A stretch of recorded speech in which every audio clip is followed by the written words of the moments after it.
Here's something that should bother you.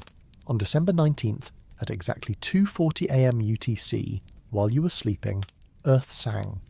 Not metaphorically, literally. A perfect 25 Hz tone emerged from our planet's electromagnetic field, holding steady for 3 minutes before vanishing.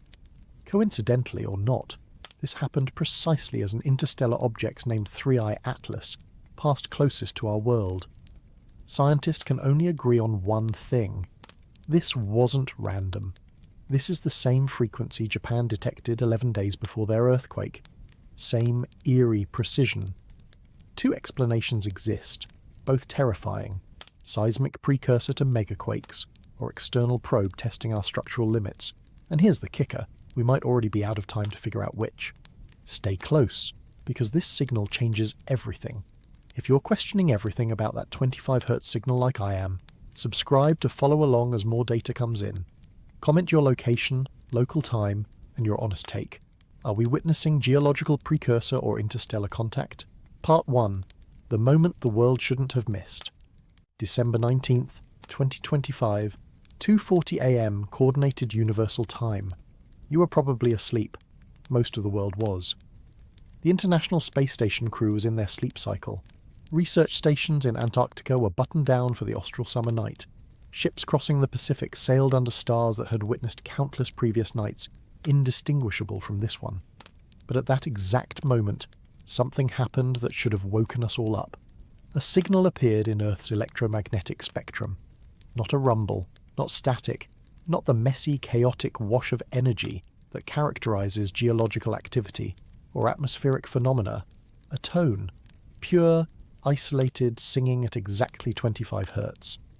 It lasted less than 3 minutes, then vanished as cleanly as it arrived. No harmonics bleeding into neighbouring frequencies. No messy spread of energy that characterises normal geological noise. No gradual fade in or fade out. Just one frequency, impossibly narrow, impossibly precise, appearing and disappearing like someone had thrown a switch. The Earth hums constantly. Between the planet's surface and the ionosphere, roughly 60 miles above, stretches an electromagnetic cavity wrapping around the entire globe. Lightning strikes, thousands occurring every second somewhere on Earth, pump energy into this cavity, creating what scientists call Schumann resonances. These are the planet's background music, a low-frequency drone that never stops, never pauses, constant as gravity. The fundamental tone sits around 7.83 Hz, with overtones stacking upward at roughly 6 Hz intervals. They wobble and shift with weather patterns, solar activity and seasonal changes.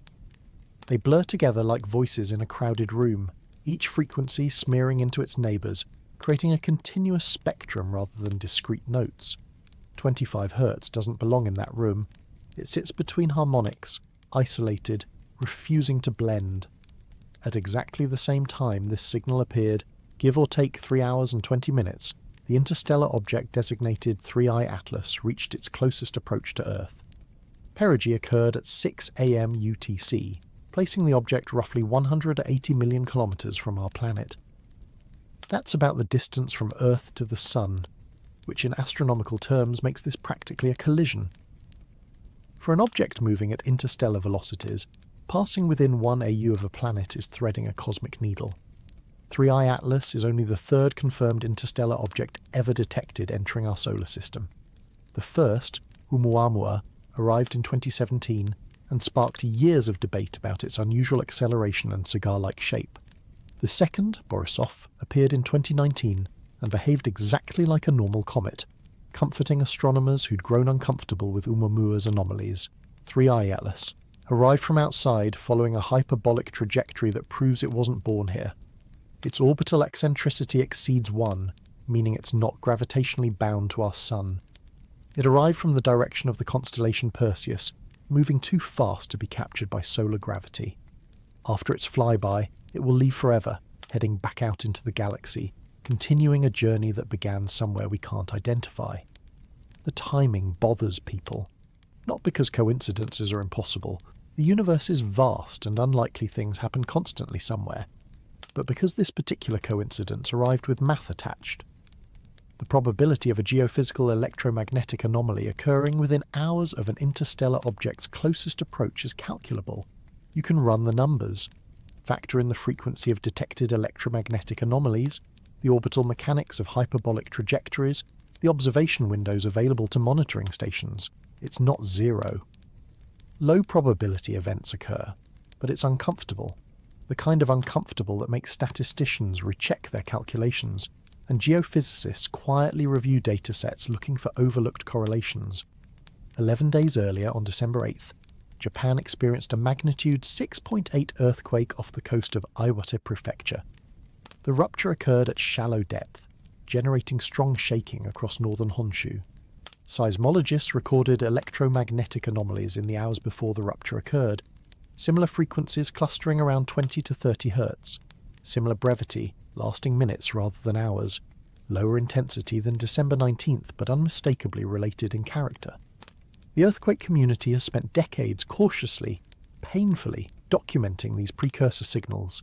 They exist, they're reproducible across different seismic zones, and they terrify researchers because no one can reliably predict which signals indicate imminent rupture and which are just electromagnetic noise that happens to precede quiet periods.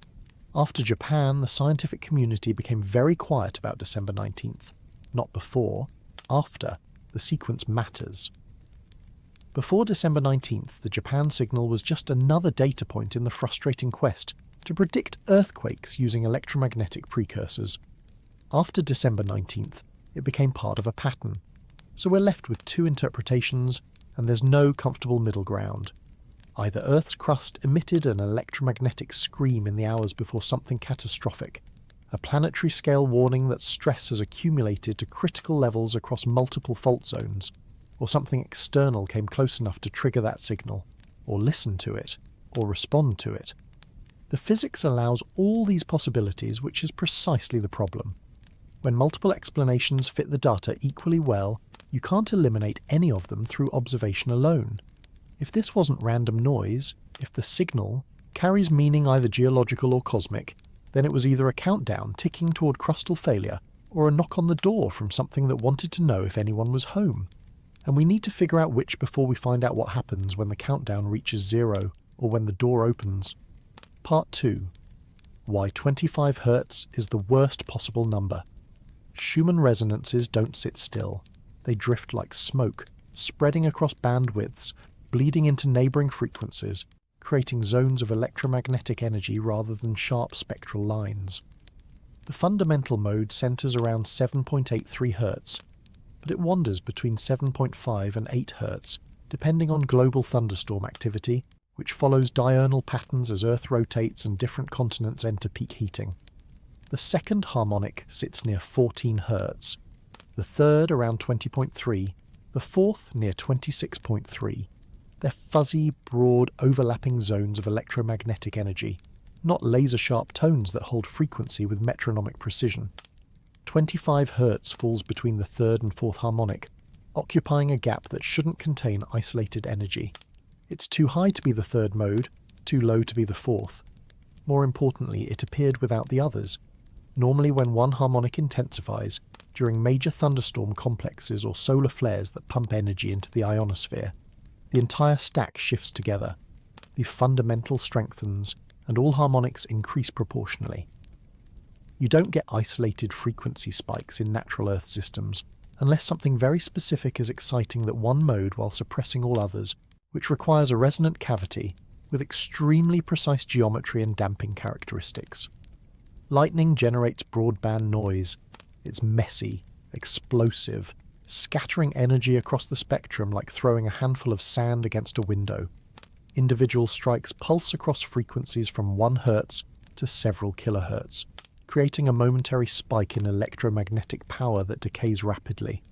Thunderstorms create a constant wash of electromagnetic static, thousands of strikes per minute globally, each contributing a brief burst of energy that overlaps with all the others. The result is noise, statistically predictable in aggregate, but random in detail. To produce a pure frequency from this chaos requires resonance, a feedback loop where energy concentrates at a specific wavelength, while everything else dissipates through destructive interference. Single-frequency electromagnetic emissions do occur in nature, but they're rare and usually associated with very specific mechanisms. Whistler-mode chorus emissions, for example, produce quasi-monochromatic signals as charged particles interact with Earth's magnetic field in the magnetosphere, creating electromagnetic waves that propagate along field lines, but those occur at much higher frequencies, typically in the kilohertz range, and they originate in the magnetosphere tens of thousands of kilometers above Earth's surface, not in the surface ionosphere cavity where December 19th signal appeared. For decades, researchers have documented electromagnetic precursors to earthquakes. The mechanism remains disputed, subject to competing theories and insufficient data for definitive resolution. But the observations are real. As tectonic stress builds in the crust, piezoelectric effects in quartz-bearing rocks generate electric currents. Quartz crystals produce voltage when mechanically stressed, a property used in everything from watches to sensors. In the crust, as stress accumulates, countless quartz crystals undergo compression, collectively generating measurable electrical potentials. These currents produce electromagnetic radiation, mostly at ultra-low and extremely low frequencies, which can propagate through rock and couple into the atmosphere and ionosphere. The signals are usually broad, noisy, inconsistent. They flicker in and out as stress redistributes through complex fracture networks. They don't announce themselves with numerical precision. They appear across ranges of frequencies, their amplitude varying with time and location as the underlying stress field evolves. Researchers measure them using magnetometers and electric field sensors, looking for statistical correlations with subsequent seismic activity. Sometimes they find correlations, sometimes they don't. The science remains frustratingly ambiguous. Japan's December 8th signal appeared approximately 18 hours before the rupture occurred. The frequency hovered between 20 and 30 Hz, with peak energy centered near 25. The amplitude was lower than what was detected on December 19th, but the character was similar enough to make seismologists uncomfortable. This wasn't the first time they'd seen something like this in the days or hours before an earthquake. It was just another example of the electromagnetic precursors that appear often enough to be real, but inconsistently enough to be useless for prediction. Until December 19th made it the second time in 11 days. Repetition changes everything. One anomaly is an outlier, easily dismissed as instrumental artifact or coincidental electromagnetic noise from solar activity or atmospheric phenomena. Two anomalies separated by 11 days, occurring under completely different geological conditions, suggest a pattern. Japan sits on the Pacific Ring of Fire, one of the most seismically active regions on Earth, where the Pacific Plate subducts beneath the Okhotsk Plate at roughly 8 centimeters per year, accumulating enormous stress. The December 19th signal appeared to originate from a broader geographic area, potentially global in scope based on detection at multiple, widely separated monitoring stations, not localized to a specific fault zone. Here's 25 Hz particularly unsettling. It sits just below the lower threshold of human hearing, which begins around 20 Hz for most people. But it's well within the range where large structures resonate. Bridges, buildings, and geological formations have natural frequencies in this range, determined by their dimensions, material properties, and boundary conditions. If you wanted to probe Earth's crust for structural weaknesses, for points where stress has accumulated to critical levels approaching failure, you'd scan for resonant frequencies in the ultra-low band. You'd input energy at specific frequencies and measure the response amplitude. High response indicates resonance, which reveals information about structural properties and stress states. The question that no one wants to ask out loud is this: why would the same frequency appear twice, 11 days apart under radically different conditions, once localized to Japan before a magnitude 6.8 earthquake, once globally during an interstellar object's flyby, unless something was testing for a specific kind of response? Either Earth's crust is screaming in the same electromagnetic voice regardless of where the stress originates, suggesting that 25 Hz represents some fundamental resonance of the planet's stressed lithosphere, or something external is using that frequency deliberately to probe for crustal instability. Both possibilities are terrifying, just in different ways. If Earth screams at 25 Hz when approaching critical stress, then we've just identified a potential precursor signal that could provide warning before megaquakes. but we don't know how to interpret amplitude, duration, or geographic distribution to make predictions. If something external is probing Earth's crust, then we need to ask why, and what happens when the probe results get analysed. Part 3. The 3-hour 20-minute gap. The signal appeared at 2:40 am UTC. 3i Atlas reached perigee at 6 am. That's 3 hours and 20 minutes. Not simultaneous. Not delayed by days or weeks. 3 hours and 20 minutes exactly, measured to the precision of our detection systems and orbital calculations. If the two events were directly linked by electromagnetic transmission, you'd expect simultaneity.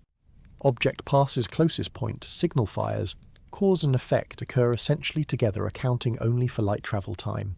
At 180 million kilometres, light takes roughly 10 minutes to cross that distance. The 3-hour gap is 18 times longer than electromagnetic propagation would explain. The gap complicates any narrative of direct transmission, but it also makes the connection more interesting, because 3 hours and 20 minutes is long enough for something to propagate through a medium denser than vacuum. Electromagnetic waves travel at the speed of light in a vacuum, roughly 300,000 kilometers per second. In the ionosphere, plasma effects slow them slightly. In Earth's interior, propagation through rock and magma slows them further, but not enough to explain 3 hours over planetary distances. Radio transmission delays, even accounting for ionospheric reflection and multipath propagation, don't explain this gap. But geophysical stress transfer does, and that's where the interpretation becomes genuinely unsettling. When tectonic stress builds in one location, it doesn't stay confined to that spot. It propagates through the crust and upper mantle as elastic waves, redistributing pressure across fault networks like ripples spreading across water. This process isn't instantaneous, despite solid rock seeming rigid and unyielding. Stress migrates at speeds determined by rock properties: density, elasticity, existing fracture patterns, temperature, fluid content. In some documented cases, stress transfer between distant faults can take hours to days, creating delayed triggering where an earthquake in one location increases failure probability hundreds of kilometers away hours or days later. Telluric currents, Earth's naturally occurring electrical currents, flow through conductive layers in the crust and mantle. These currents exist because of temperature gradients, chemical potential differences, and electromagnetic induction from the magnetosphere. They respond to changes in magnetic fields, seismic activity, and pressure variations.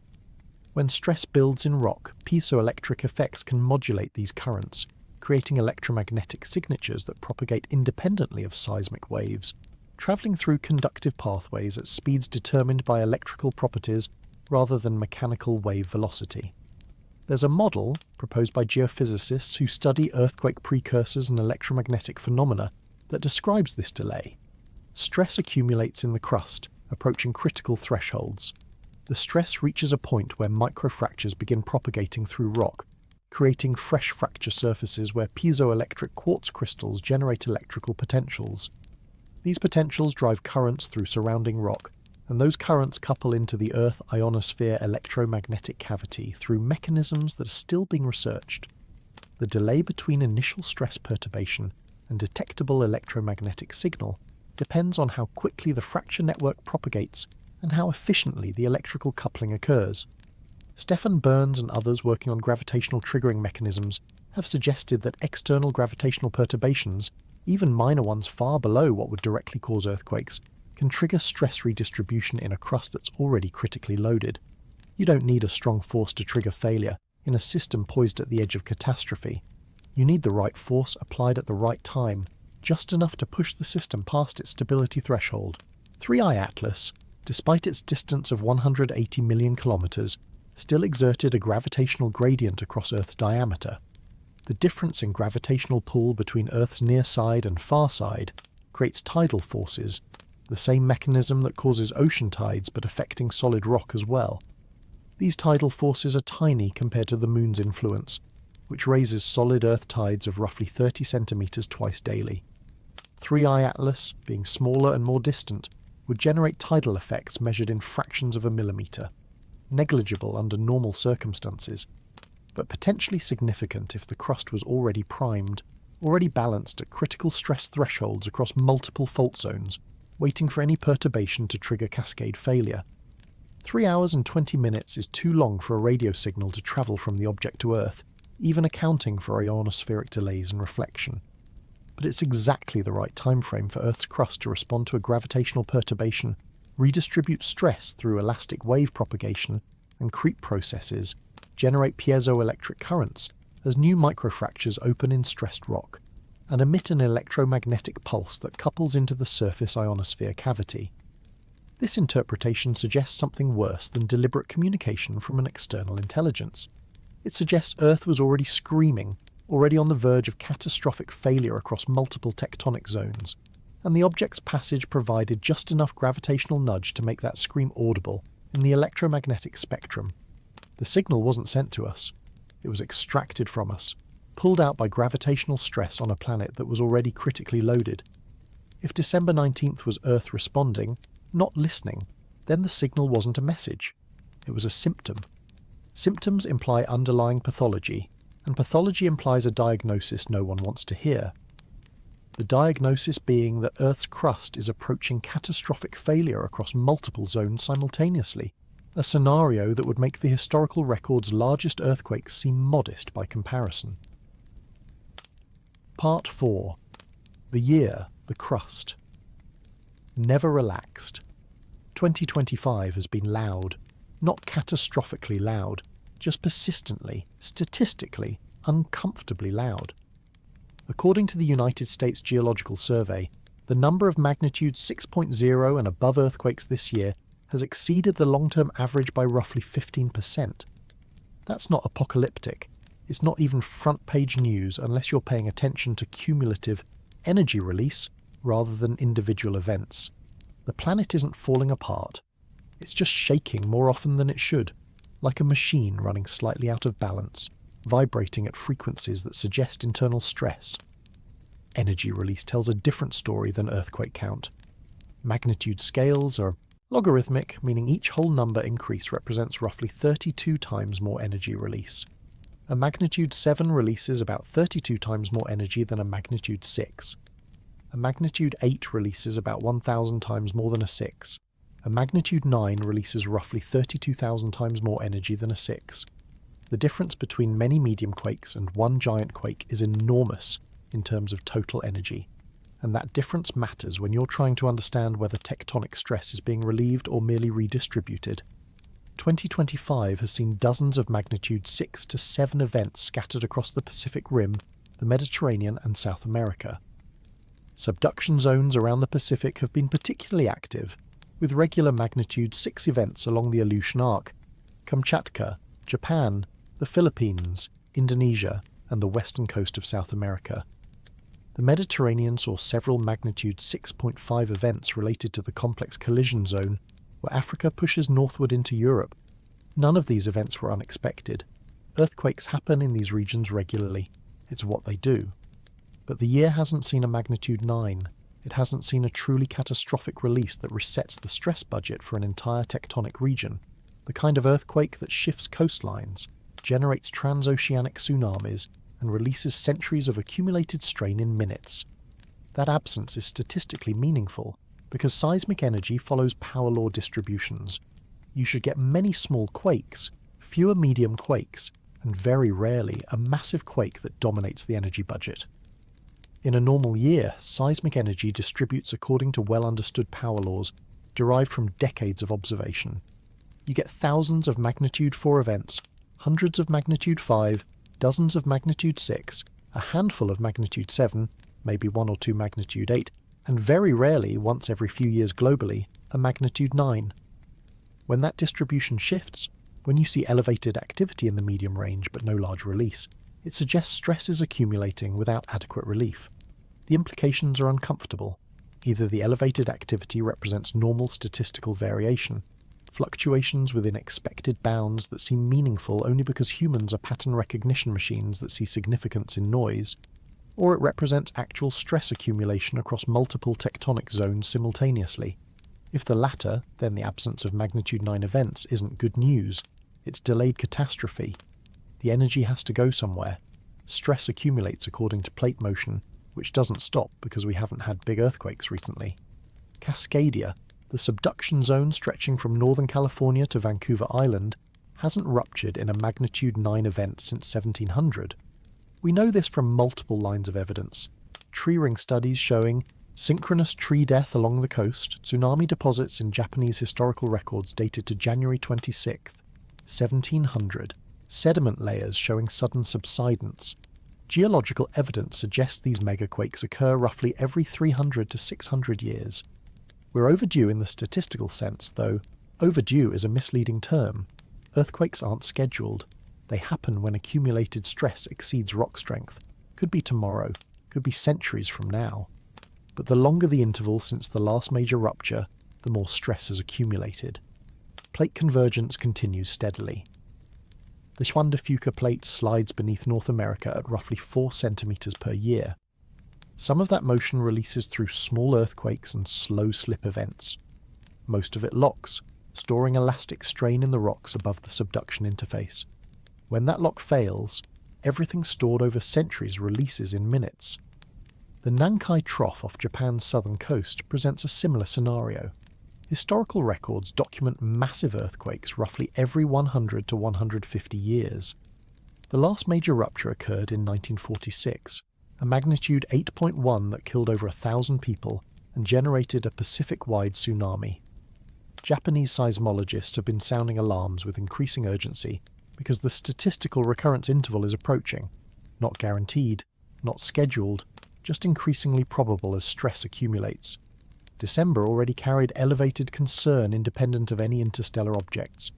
Winter months see subtle increases in seismicity in some regions, possibly linked to seasonal groundwater loading as winter precipitation increases pore pressure in fault zones, atmospheric pressure changes that alter stress states at shallow depths, or tidal forces that vary with Earth's orbital position.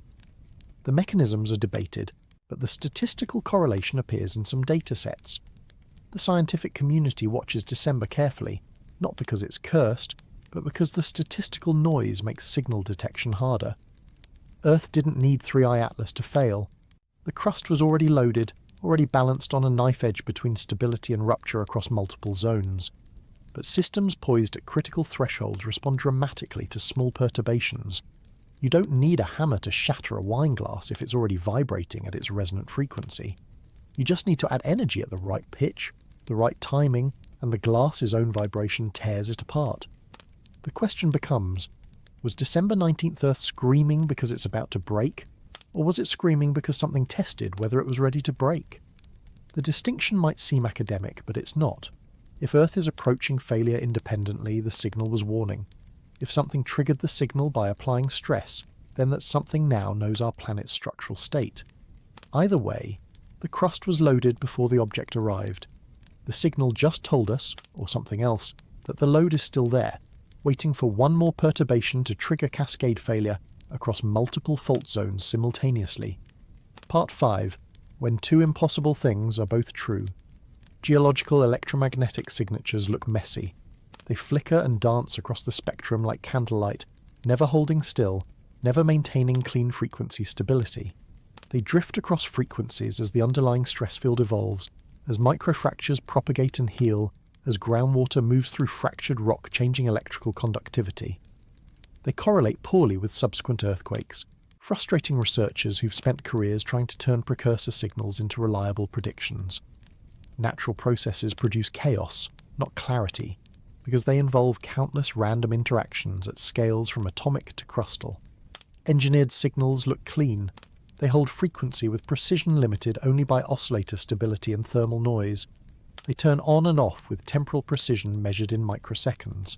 They carry information density that natural processes can't match, encoding data through modulation schemes that exploit every available degree of freedom: amplitude, frequency, phase, polarization. When SETI researchers scan the cosmos for alien transmissions, they look for narrowband signals that stand out against the cosmic microwave background's roar, signals too precise to be accidental, too structured to be natural. December 19th signal doesn't fit cleanly into either category. It's too precise to be comfortably geological, holding frequency within measurement precision for 3 minutes, without the drift expected from natural electromagnetic phenomena. But it's too brief to be obviously artificial. lacking the modulation, repetition, or information content that would unambiguously indicate intelligent origin. It occupies an uncanny valley between natural chaos and designed order, being neither random enough to dismiss nor structured enough to confirm. The scientific community has split, not publicly in journals or press releases, but in private conversations at conferences and in hallway discussions, where careers aren't at stake. One camp insists this is a geophysical phenomenon that happens to look artificial because we don't fully understand the physics of crustal stress and electromagnetic coupling.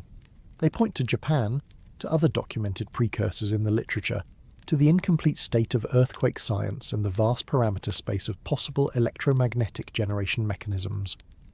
They argue that nature can produce unexpected precision given the right conditions, the right resonant cavity geometry, the right coupling efficiency. The other camp doesn't claim the signal is artificial.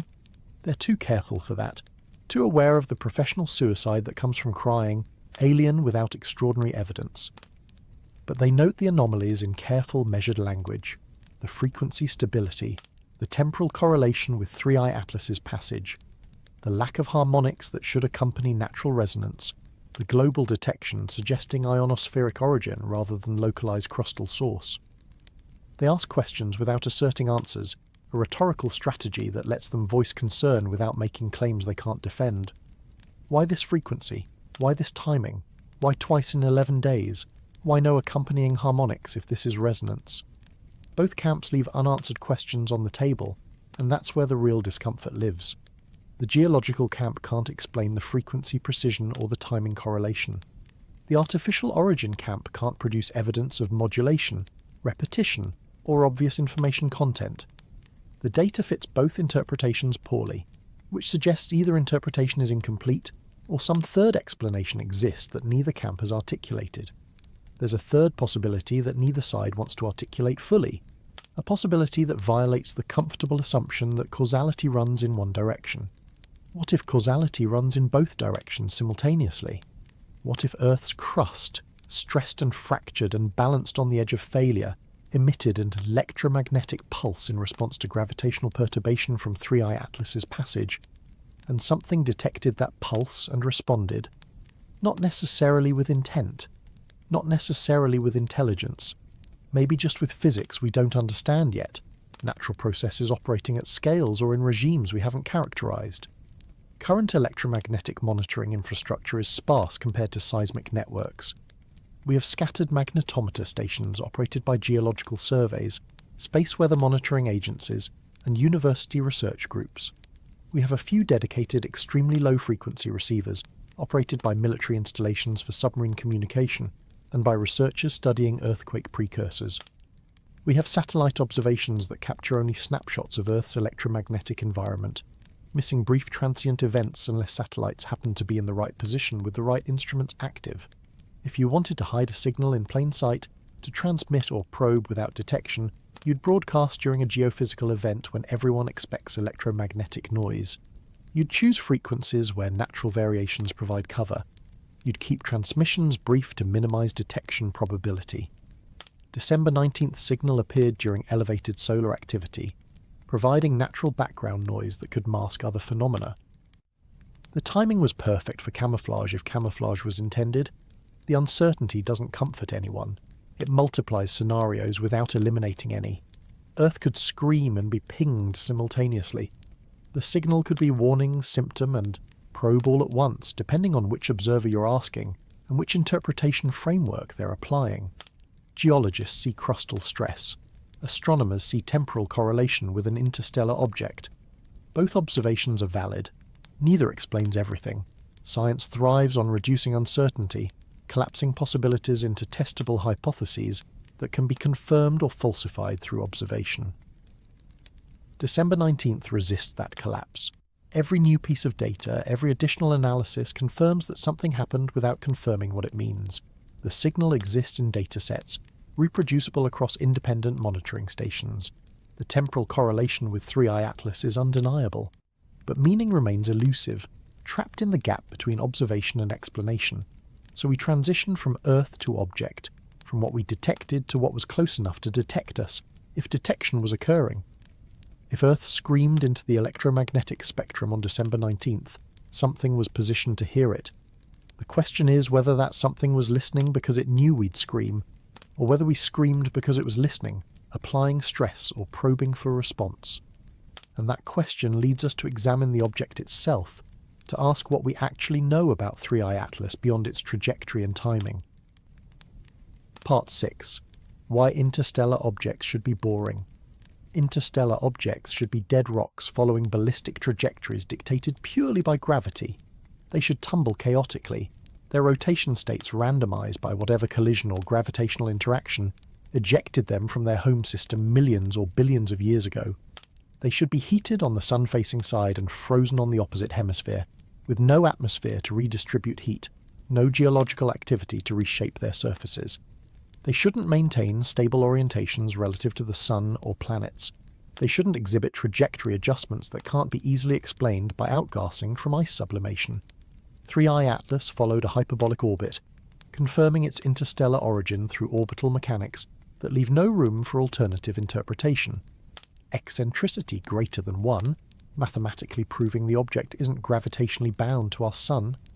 Velocity at infinity, the speed it maintains after escaping solar influence, is inconsistent with solar system membership.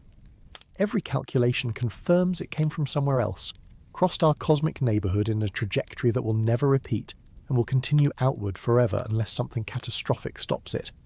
It should have been tumbling. Most asteroids and comets tumble because angular momentum acquired during formation or collision events creates complex rotation states with multiple axes. Objects in space don't have friction to damp their rotation. They spin until something makes them stop. Collision. With another object, tidal forces from a close planetary encounter, or internal dissipation if they're not rigid bodies. For small solid objects like 3I Atlas appears to be, rotation states should persist essentially unchanged for millions of years. Early observations suggested 3I Atlas maintained a surprisingly stable orientation relative to the Sun. Not perfectly stable like an artificial satellite using reaction wheels or thrusters. Not stabilized like a spinning top with a single dominant rotation axis, but more stable than random chance suggests for an object that should be tumbling chaotically. This has sparked debate among astronomers who study interstellar objects, with positions ranging from "this is within statistical bounds for a randomly tumbling object observed at limited angles," to "the orientation persistence across multiple observation windows is uncomfortable and demands explanation." Some argue the stability is observational artifact, that limited viewing angles and sparse data make random tumbling look more ordered than it actually is. You're essentially watching a chaotic rotator from one direction, seeing only certain orientations, and pattern recognition makes you think you're seeing stability. Others note that stability has been maintained across observation windows separated by weeks, viewed from different angles as Earth's position changed, which makes observational artifact less likely. The debate remains unresolved because we don't have enough data to definitively characterize 3I Atlas's rotation state. Outgassing can explain trajectory adjustments.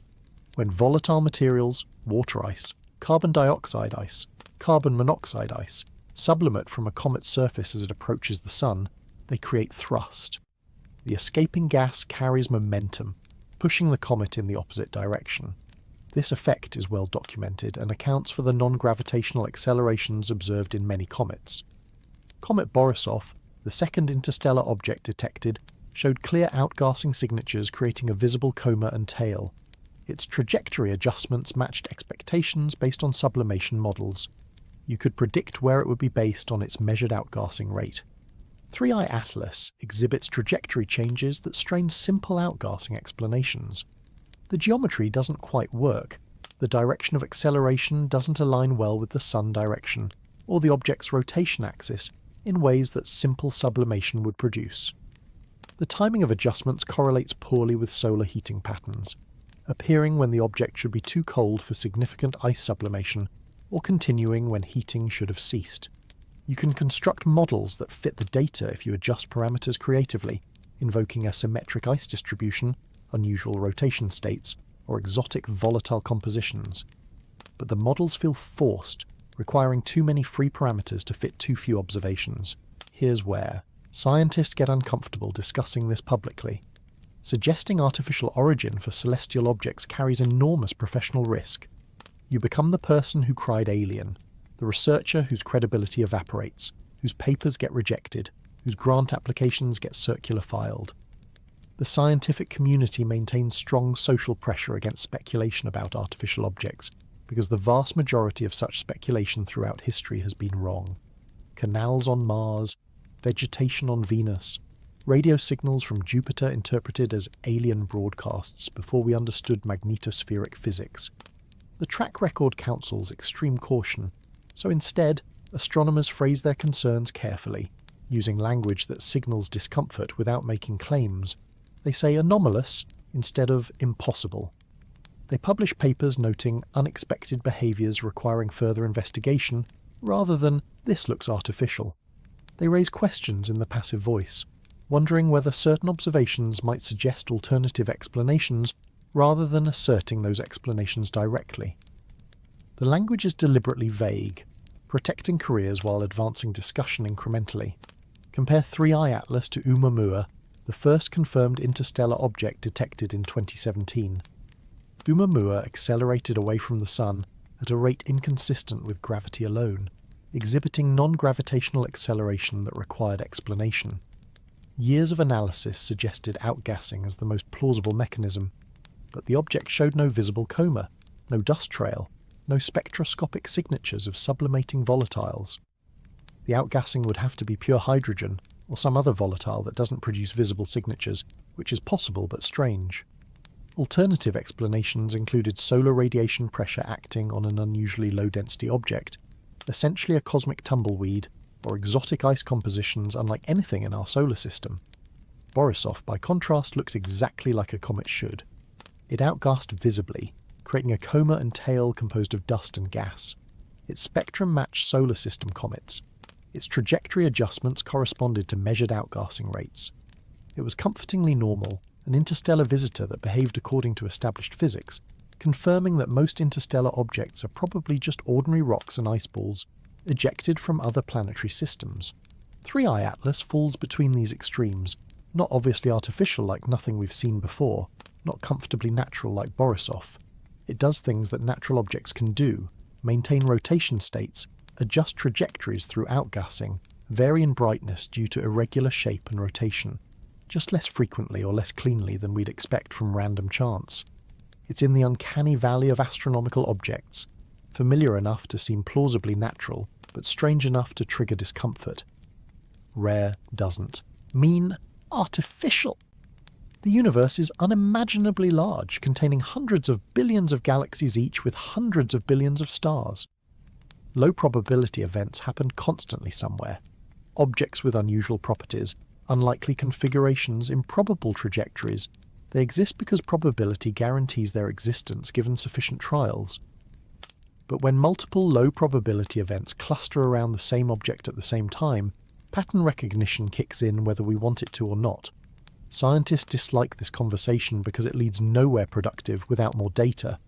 You can't prove an object is artificial without detecting unambiguous techno-signatures, radio transmissions with information content, unusual chemical compositions inconsistent with natural nucleosynthesis, geometric structures that nature doesn't produce. 3I Atlas shows none of these. Spectroscopic observations show rocky or icy composition consistent with asteroids or comets. No radio emissions detected. No geometric regularity in its shape based on light curve analysis. It's just a rock that moves slightly wrong.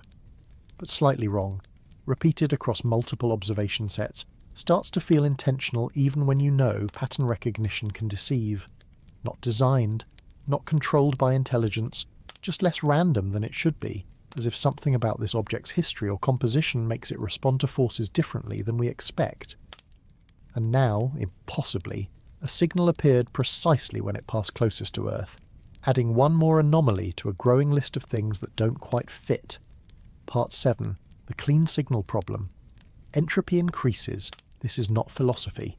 It's thermodynamics operating at the scale of information theory. Energy disperses from concentrated to distributed states.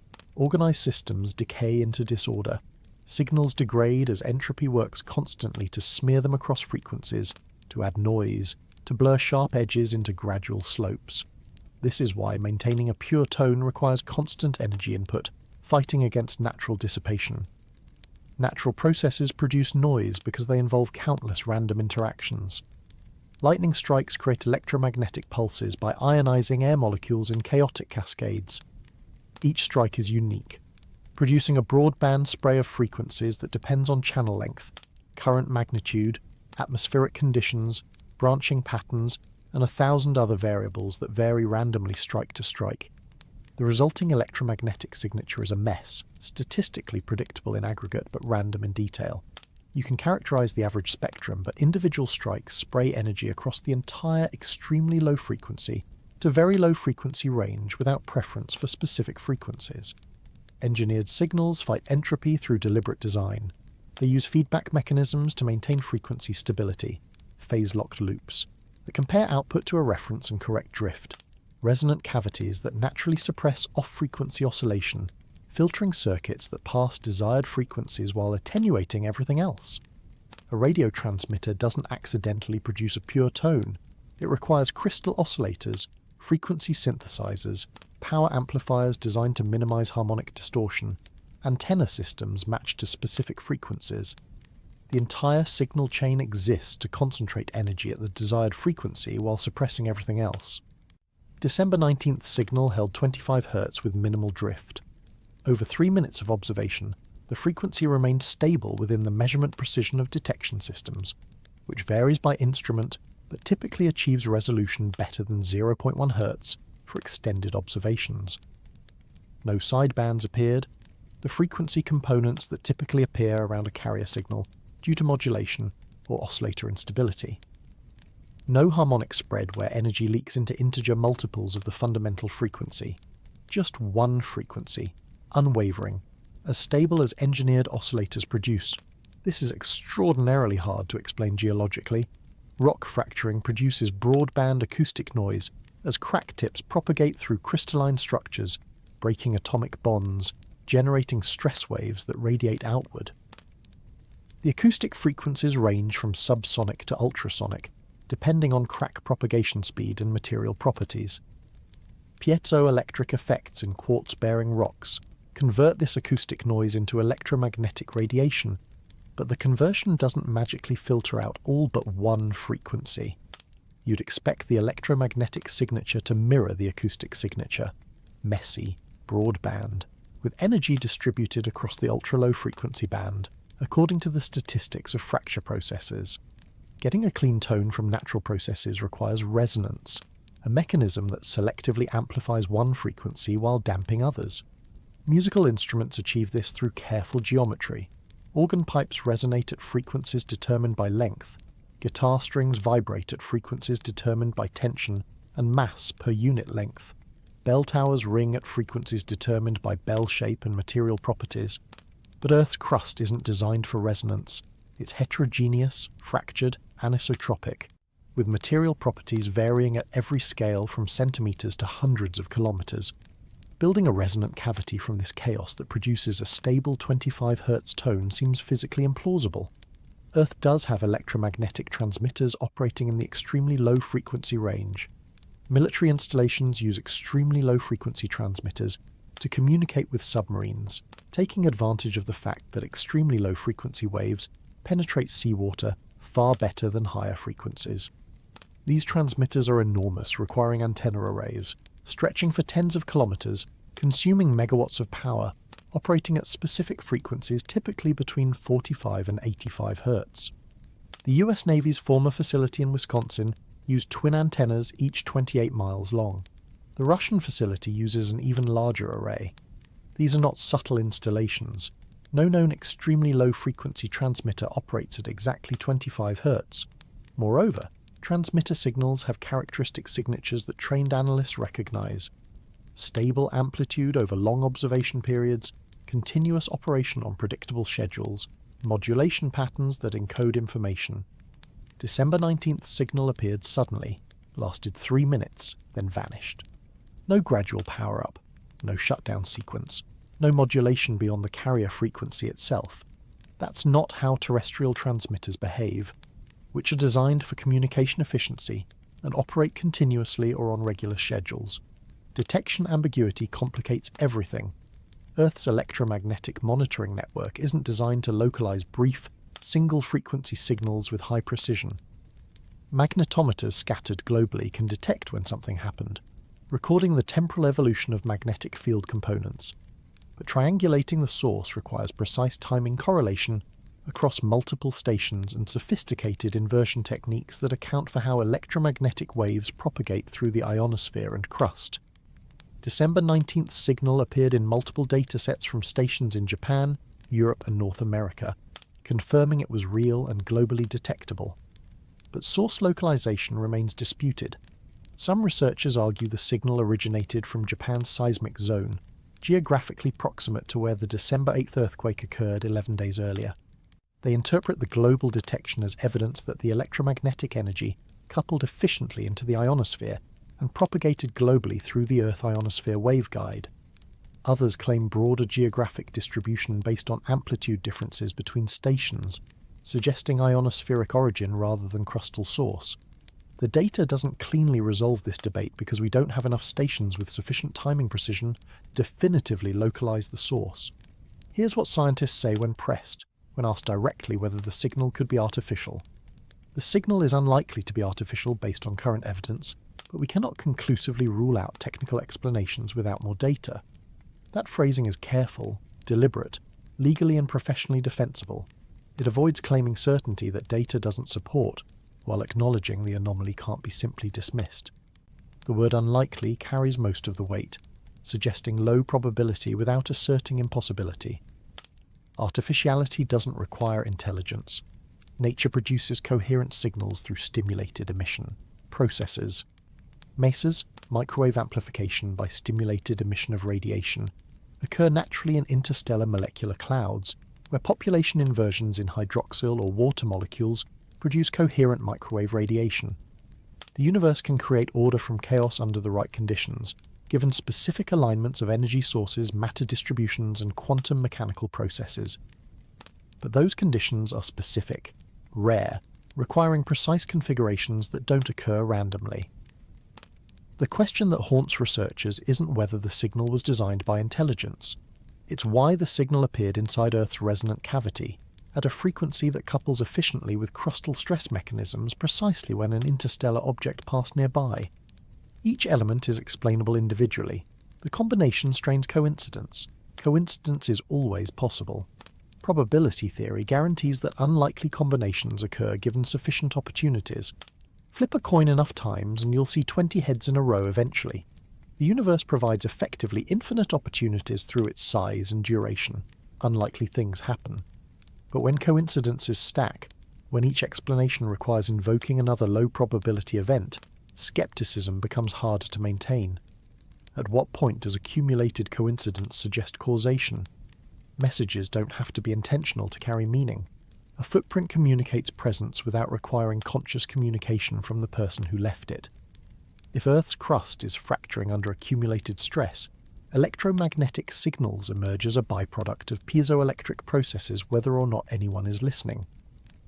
If something passed nearby at exactly the right moment to detect those signals, that's physics and timing, not conversation. But physics doesn't explain why the frequency was so clean, why the signal held 25 Hz without drift, why it appeared and disappeared so precisely. And that's the problem that won't go away. The anomaly that keeps researchers awake wondering whether they're missing something obvious or seeing something unprecedented. Part 8. Solar forcing or solar warning. Active region 4294 appeared on the Sun's visible disk in mid-December, rotating into view from behind the eastern limb as solar rotation brought it into Earth-facing position. It was large, magnetically complex, sprawling across multiple solar diameters with magnetic field lines twisted into configurations that solar physicists recognize as unstable. These active regions are like wound springs, storing magnetic energy that can release explosively in solar flares when the field configuration becomes unsustainable. The region produced X-class flares with uncomfortable regularity. X-class represents the highest category in solar flare classification, events releasing energy equivalent to billions of hydrogen bombs in minutes. The radiation spans the electromagnetic spectrum from radio waves to gamma rays but the X-ray flux gives the classification its name. X1.0 represents a specific X-ray flux at Earth's orbit. X2 is twice as intense. X10 is 10 times. The scale is open-ended. The largest flare ever recorded was X28, though that classification understates the actual intensity because detection instruments saturated. Solar physicists track active regions carefully because they can launch coronal mass ejections toward Earth. These are massive eruptions of plasma and magnetic field ejected from the Sun's corona at speeds ranging from hundreds to thousands of kilometers per second. When aimed directly at Earth, they compress our magnetosphere, inducing geomagnetic storms that disrupt satellites, power grids, high-frequency radio communications, and GPS systems. The 1859 Carrington event, the largest geomagnetic storm in recorded history, induced currents in telegraph wires strong enough to shock operators and set paper on fire. A similar event today would cause trillions of dollars in infrastructure damage. December's solar activity wasn't unprecedented, but it was elevated. We're approaching solar maximum, the peak of the 11-year solar cycle, when the Sun's magnetic field becomes most chaotic. The field essentially tears itself apart and rebuilds, with opposite polarity every 11 years. During solar minimum, the field is organized, predominantly dipolar like a bar magnet. During solar maximum, complexity increases. Sunspot counts rise, active regions proliferate, flare frequency increases. The field becomes tangled and twisted, storing energy in configurations that must eventually release. Earth-Sun coupling mechanisms are well documented through decades of spacecraft observations and ground-based monitoring. Solar wind pressure compresses the magnetosphere on the day side, stretching it into a long tail on the night side. This compression induces currents in Earth's ionosphere and upper atmosphere, creating phenomena like aurora when charged particles precipitate along magnetic field lines into the polar regions. These currents couple downward through various mechanisms, affecting atmospheric circulation, cloud formation, through cosmic ray interactions, and potentially seismic activity through mechanisms still debated in the literature. Satellites monitor solar output continuously. The Solar Dynamics Observatory images the Sun every 12 seconds in multiple wavelengths, tracking active regions, flares, coronal holes, and eruptions. The SOHO spacecraft watches for coronal mass ejections, measuring their speed and magnetic field orientation to predict geomagnetic storm intensity. Ground-based radio telescopes and optical observatories supplement space-based observations. We've built sophisticated models predicting geomagnetic storm intensity based on coronal mass ejection speed, density, and magnetic field orientation. The monitoring system works, well for known threats, giving 12 to 24 hours warning when a fast coronal mass ejection launches toward Earth. But the system is designed to watch for what we expect, not what we don't. Instruments have thresholds, data pipelines have filters, analysis algorithms flag known phenomena while potentially missing novel signatures that don't match template patterns. We're good at detecting what we've seen before. Novel phenomena sometimes pass through the monitoring network unrecognized until retrospective analysis identifies them. There's a hypothesis, controversial and sitting far outside mainstream solar physics, that the Sun could undergo a micronova event, a sudden, catastrophic release of energy larger than typical flares but smaller than a supernova. Proponents point to geological evidence they interpret as past solar outbursts, isotope anomalies in ice cores showing sudden spikes in beryllium-10 and carbon-14 production, layers in ocean sediments suggesting global environmental catastrophes, cyclical patterns in extinction events that might correlate with solar cycles. Mainstream solar physics remains deeply skeptical, noting that such events lack theoretical foundation in current stellar evolution models. The Sun is a main sequence star with well-understood fusion processes. It shouldn't be capable of nova-like outbursts. The hypothesis resurfaces during every solar maximum because elevated activity triggers pattern recognition in people predisposed to expect catastrophe. They look at increased flare frequency and extrapolate to impossible conclusions. Most of the time it's just confirmation bias, seeing patterns in noise, interpreting normal solar variability as evidence for theories that lack physical basis. But sometimes, anomalies cluster in ways that deserve attention, even when the proposed explanation is wrong. Sometimes the pattern recognition is picking up signal even if the interpretation is flawed. What if December 19th signal wasn't communication in any traditional sense? What if it was telemetry, an automated response to detected conditions, a reading taken and transmitted without conscious intent? Natural systems can produce feedback loops that look purposeful without requiring intent. A thermostat responds to temperature changes without understanding heat or cold. It just does what it was built to do, comparing current temperature to set point and activating heating or cooling accordingly.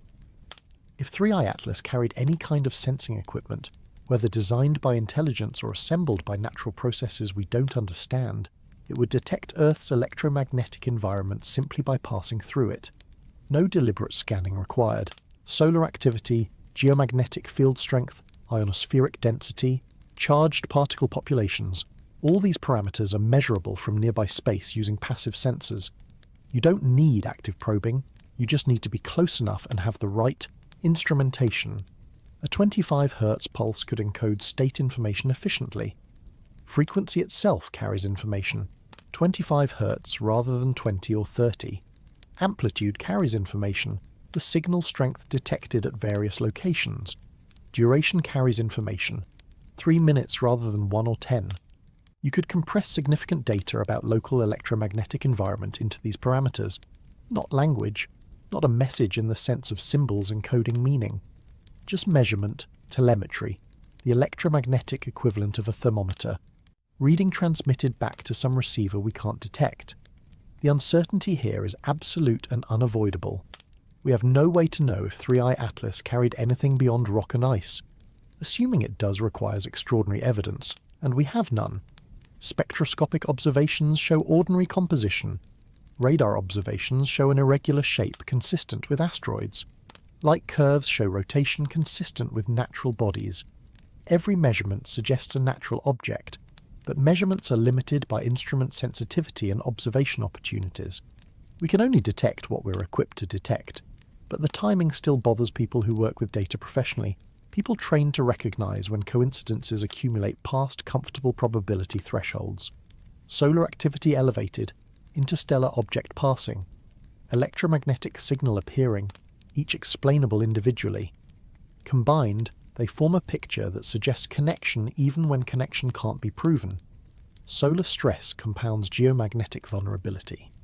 During geomagnetic storms, Earth's magnetic field fluctuates rapidly over timescales of minutes to hours. These fluctuations induce currents in long conductors, pipelines, power lines, undersea cables. The currents can damage transformers, triggering cascading failures in electrical grids. The Halloween storm in 2003 caused power outages in Sweden and damaged transformers in South Africa. The March 1989 geomagnetic storm collapsed Quebec's power grid for 9 hours. What if the warning wasn't about Earth at all? What if something detected elevated solar activity, measured Earth's weakened geomagnetic shielding apparent in the South Atlantic anomaly, observed the stressed crustal state producing electromagnetic precursors, and flagged the combination as hazardous? Not to us. To itself, or to whatever navigation network might exist beyond our detection capability, marking this solar system as temporarily unstable, unsuitable for close approach. That interpretation requires even more speculation, stacking assumptions on unproven foundations, but it shifts the frame. We might have overheard something cosmic, a routine status update that had nothing to do with human civilization. We just happened to be close enough to detect it, positioned in the right location, with the right instruments active at the right time. The sun doesn't care about our interpretations.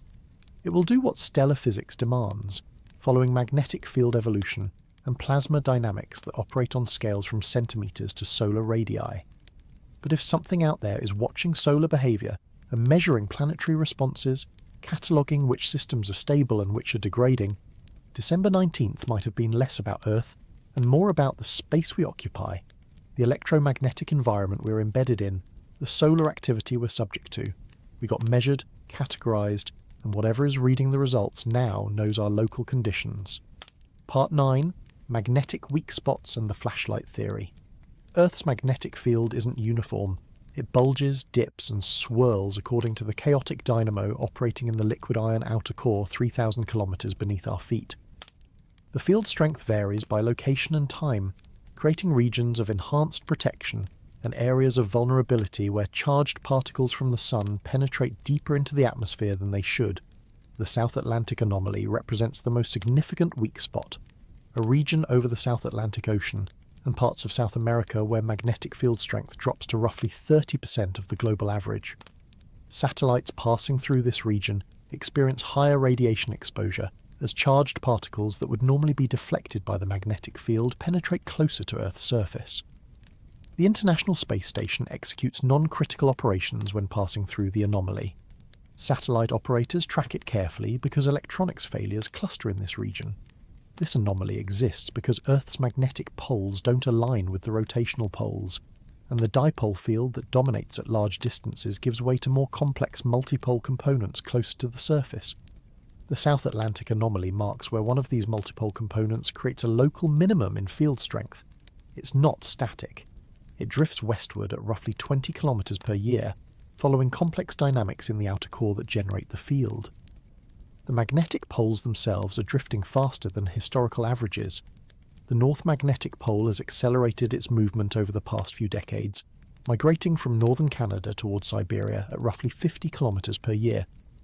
This drift reflects changes in the outer core's convection patterns, flow dynamics that we can't directly observe but must infer from surface magnetic field measurements. The acceleration concerns geophysicists because rapid pole movement sometimes precedes pole reversals, though the timescale for reversals is typically thousands of years. Now imagine you wanted to probe Earth's magnetic field for weaknesses, not to attack, not to exploit, just to map, to understand the local electromagnetic environment, to catalogue which regions have strong shielding and which regions are vulnerable. You'd send out a signal and measure how it propagates through regions of varying field strength. Strong fields deflect charged particles efficiently, preventing them from penetrating deep into the atmosphere. Weak fields allow deeper penetration, changing how electromagnetic waves couple between the magnetosphere and ionosphere. 25 Hz sits in a frequency range where electromagnetic waves couple efficiently with Earth's ionosphere through a process called Whistler mode propagation. These waves can travel along magnetic field lines, bouncing between hemispheres, interacting with charged particles in the magnetosphere. They can penetrate downward, interacting with conductive layers in the crust and mantle, generating secondary currents through electromagnetic induction. Those currents, in turn, couple back to the magnetic field, creating a feedback loop that varies depending on crustal electrical conductivity and magnetic field strength. If you wanted to identify regions where Earth's crust is both seismically stressed and magnetically vulnerable, you'd scan for places where a small electromagnetic input produces a disproportionately large response. Resonance amplifies signals at specific frequencies. A wine glass shatters when driven at its resonant frequency, not because the driving force is large, but because energy accumulates faster than it can dissipate. The glass's own structure concentrates energy until molecular bonds fail. Earth's crust has resonant frequencies determined by its thickness, density, and elastic properties. These frequencies vary regionally because crustal structure varies. Thin crust at ocean-spreading centers has different resonant characteristics than thick continental crust.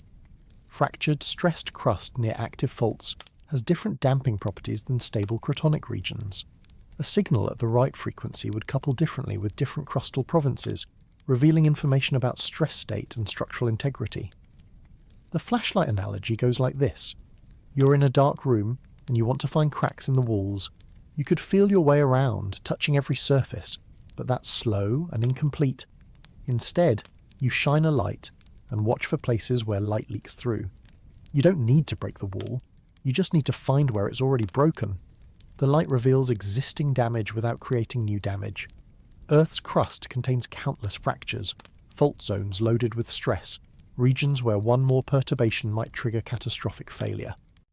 These zones have electromagnetic signatures because stressed rock generates electric currents through piezoelectric effects, and because fault zones often contain fluids that enhance electrical conductivity. They also interact with Earth's magnetic field in complex ways, creating local anomalies in magnetic field strength and direction. A 25 Hz pulse propagating through the Earth ionosphere cavity would couple differently with regions of high stress versus low stress, strong magnetic field versus weak. If you measured the response amplitude, the phase shift, the decay time, You could map stress distribution without drilling a single borehole. You could identify which fault zones are critically loaded, which regions have accumulated strain approaching failure thresholds, which areas are stable. This is speculative, built on physics that's understood but applied in ways that haven't been demonstrated. We have no evidence 3i Atlas was probing anything. We have no proof the signal was designed for measurement rather than being a natural byproduct of geophysical stress. But the physics works. The frequency is correct for efficient coupling. The timing coincides with the object's passage, and the signal appeared precisely when Earth's geomagnetic environment was already disturbed by solar activity. Space weather creates noise in electromagnetic measurements. It's harder to see subtle signals when the sun is actively disrupting the magnetosphere, pumping energy into the ionosphere, creating electromagnetic chaos, unless you're not trying to communicate but rather to measure how much disruption solar activity creates. Unless the noise itself is data. Unless measuring how Earth responds under stress provides more useful information than measuring baseline conditions. You learn more about a bridge's structural integrity by driving a truck across it than by looking at blueprints. Static analysis reveals design. Dynamic analysis reveals actual behaviour under load. If you wanted to know whether Earth's crust could withstand additional stress, you wouldn't measure it during quiet periods. You'd measure it when it's already being stressed, when solar activity is high, when tidal forces are acting, when the system is operating near its limits. A warning doesn't need words. It doesn't need modulation or encoding in the sense of information theory. A single frequency, held steady for 3 minutes at precise timing, conveys information through its mere existence. This frequency, this amplitude, this duration, this timing, that's data. How you interpret it depends on what you're measuring, and what you already know about the system being measured. If Earth's crust is cracking under accumulated stress, if our magnetic field is weakening in critical locations like the South Atlantic anomaly, if solar activity is escalating beyond normal cycle variation, then December 19th might have been a flashlight test. Something checked whether we're structurally sound, whether our shielding is adequate, whether our planet can withstand the environmental stresses it's currently experiencing. The answer, based on the signal's characteristics and the electromagnetic response detected globally, appears to be that we're not structurally sound. The crust is loaded, the magnetic field is weakening, the shielding has gaps, and something measured all of this, encoded the measurements in a brief electromagnetic pulse, and transmitted the data to whatever system is collecting it. We might have just been catalogued as a planetary system in distress, flagged in some database as unstable and potentially dangerous to approach. Part 10. The darker interpretation, it wasn't talking to us. Navigation systems broadcast constantly without caring who receives. GPS satellites transmit signals not to communicate with specific users, but to provide position data for any receiver that happens to be listening. The satellites don't know who's receiving. They don't maintain connections or track users. They just broadcast timing information encoded on radio carriers, and receivers triangulate their position based on signal delays from multiple satellites. The system is designed for one-way communication. Satellite to receiver, no acknowledgement, no feedback. Imagine a cosmic version of this system, scaled up from planetary to galactic distances. Objects moving through interstellar space need to know where they are relative to something. Stars work for course navigation, providing reference points visible across light years. But local objects, planets, asteroid belts, magnetic field configurations, density variations in the interstellar medium change too quickly for purely stellar navigation to be precise. You need local updates, measurements of actual conditions rather than predictions based on stellar positions. What if interstellar objects ping local environments as they pass, measuring responses to update navigation databases, not sending messages to inhabitants, not communicating with civilizations, just transmitting known frequencies and measuring how those frequencies interact with local electromagnetic, gravitational and magnetic field structures? The measurements reveal information about the environment: planetary magnetic field strength, ionospheric density, crustal electrical conductivity, stress state. This is SETI logic in reverse. Instead of listening for deliberate messages from alien civilizations, we're intercepting navigation telemetry. The signal isn't for us. We just happen to be in the beam, equipped with instruments sensitive enough to detect it, positioned in the right location at the right time. We're eavesdropping on communication between machines or natural systems that never intended for us to hear. December 19th signal could have been 3i Atlas, broadcasting its position and local environmental parameters to some distant receiver, some network node light years away collecting data from interstellar probes scattered across the galaxy. The 25 Hz frequency couples efficiently with planetary ionospheres, making it ideal for measuring planetary magnetic and electromagnetic properties. Transmit the signal, measure how the planetary environment responds, encode that response data along with position information, and broadcast the package to whoever or whatever is listening. Or it could have been a handshake, a two-way interaction condensed into timeframes we can barely resolve. Transmit a query, wait for the environment to respond, confirm reception by analysing the response characteristics. The entire exchange could occur in seconds, fast enough that our detection systems see only one side of the conversation, the initial transmission or the response, but not both distinctly. If Earth's electromagnetic environment responded to an initial pulse we didn't detect, that response itself carries information. How quickly the response arrived tells you about propagation velocity through the ionosphere and crust. Response amplitude tells you about coupling efficiency and resonance. Frequency characteristics of the response reveal stress state and structural properties. You could reconstruct significant information about a planet's electromagnetic and geological state from a single ping and response. Some researchers have noted trajectory oddities post-perigee, though this remains controversial and disputed in the literature. 3i Atlas's path bent slightly in ways not fully explained by solar gravity and outgassing models. The adjustments are small, within measurement uncertainty, given the limited precision of orbital determination for objects observed over short time periods. But they're suggestive of course corrections, small delta-v maneuvers that change the object's trajectory after closest approach to Earth.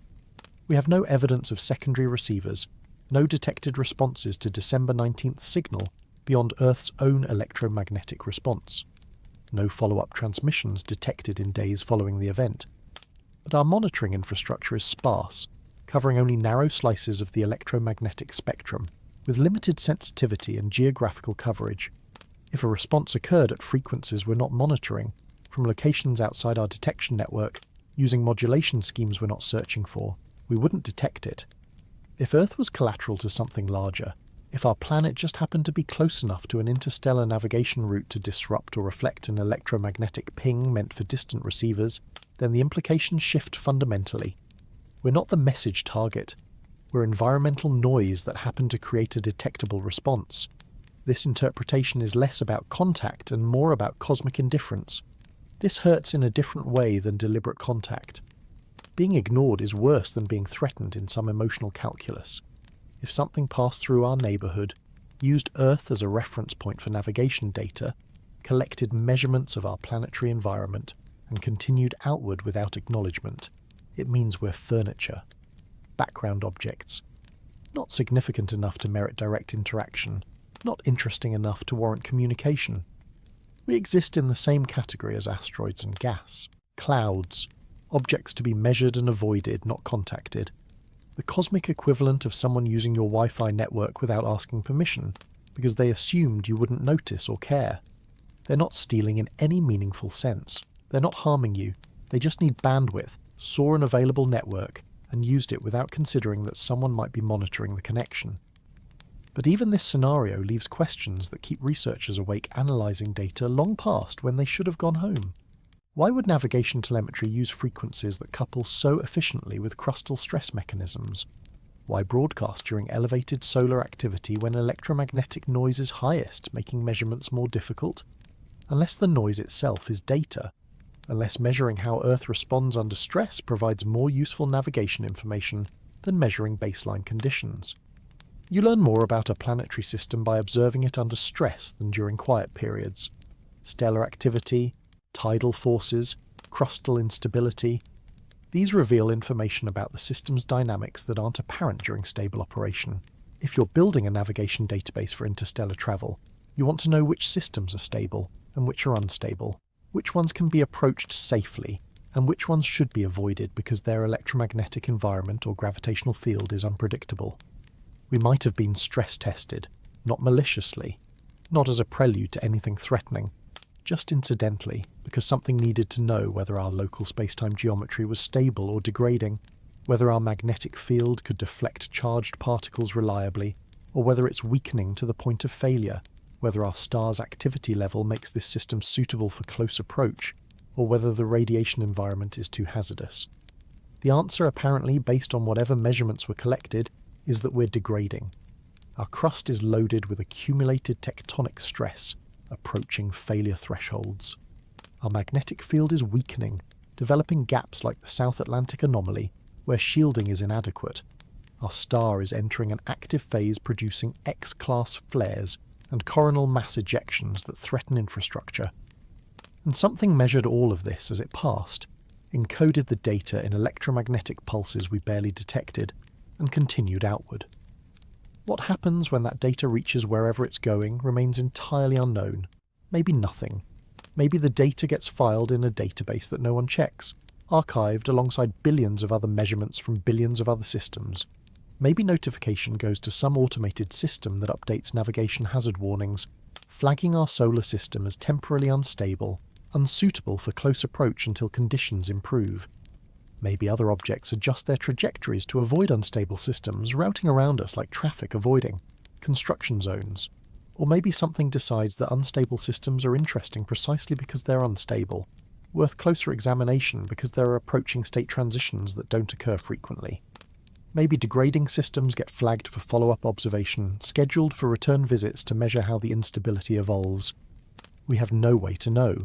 We're just here, listening to frequencies we barely understand, trying to distinguish cosmic indifference from cosmic attention, trying to determine whether we were measured deliberately or incidentally, and terrified that both possibilities might be true simultaneously.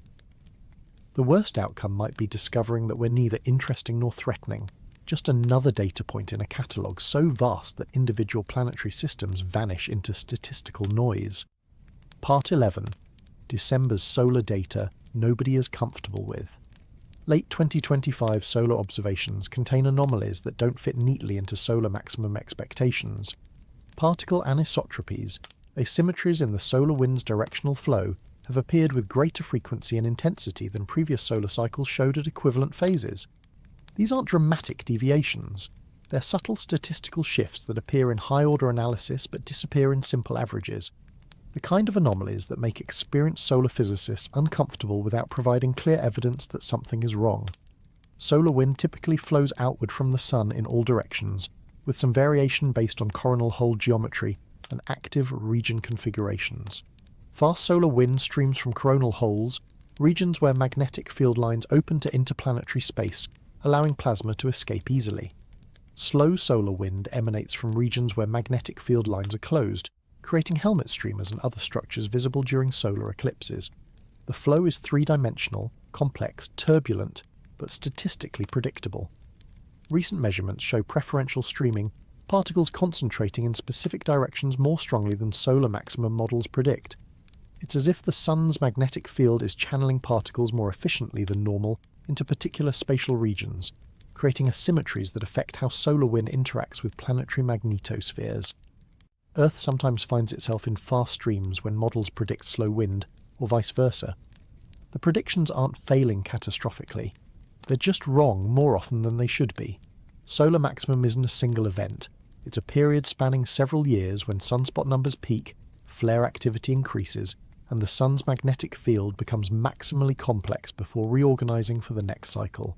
We've observed this process continuously since the space age began, watched 11 complete cycles with increasingly sophisticated instruments. Each cycle is unique, showing variations into peak sunspot number, flare frequency, and coronal mass ejection rate. But they follow general patterns, statistical regularities that let us make predictions about what solar maximum should look like. 2025's solar activity fits within expected ranges if you measure by simple metrics: sunspot count, X-class flare frequency, coronal mass ejection rate. The numbers aren't unprecedented. We've seen similar activity levels during previous solar maxima, but when you examine higher-order statistics, particle energy distributions, magnetic field topology, correlation between different activity indices, subtle deviations appear. Not alarming individually, not obviously wrong, just persistent, accumulating into a pattern that feels slightly off to people who've spent careers studying solar behaviour. Alert thresholds for space weather warnings have been updated 3 times in the past 6 months. Officially, these updates reflect improved modelling and risk assessment based on better understanding of how geomagnetic storms affect modern infrastructure. The electrical grid is more interconnected than during previous solar maxima. Satellite constellations have proliferated.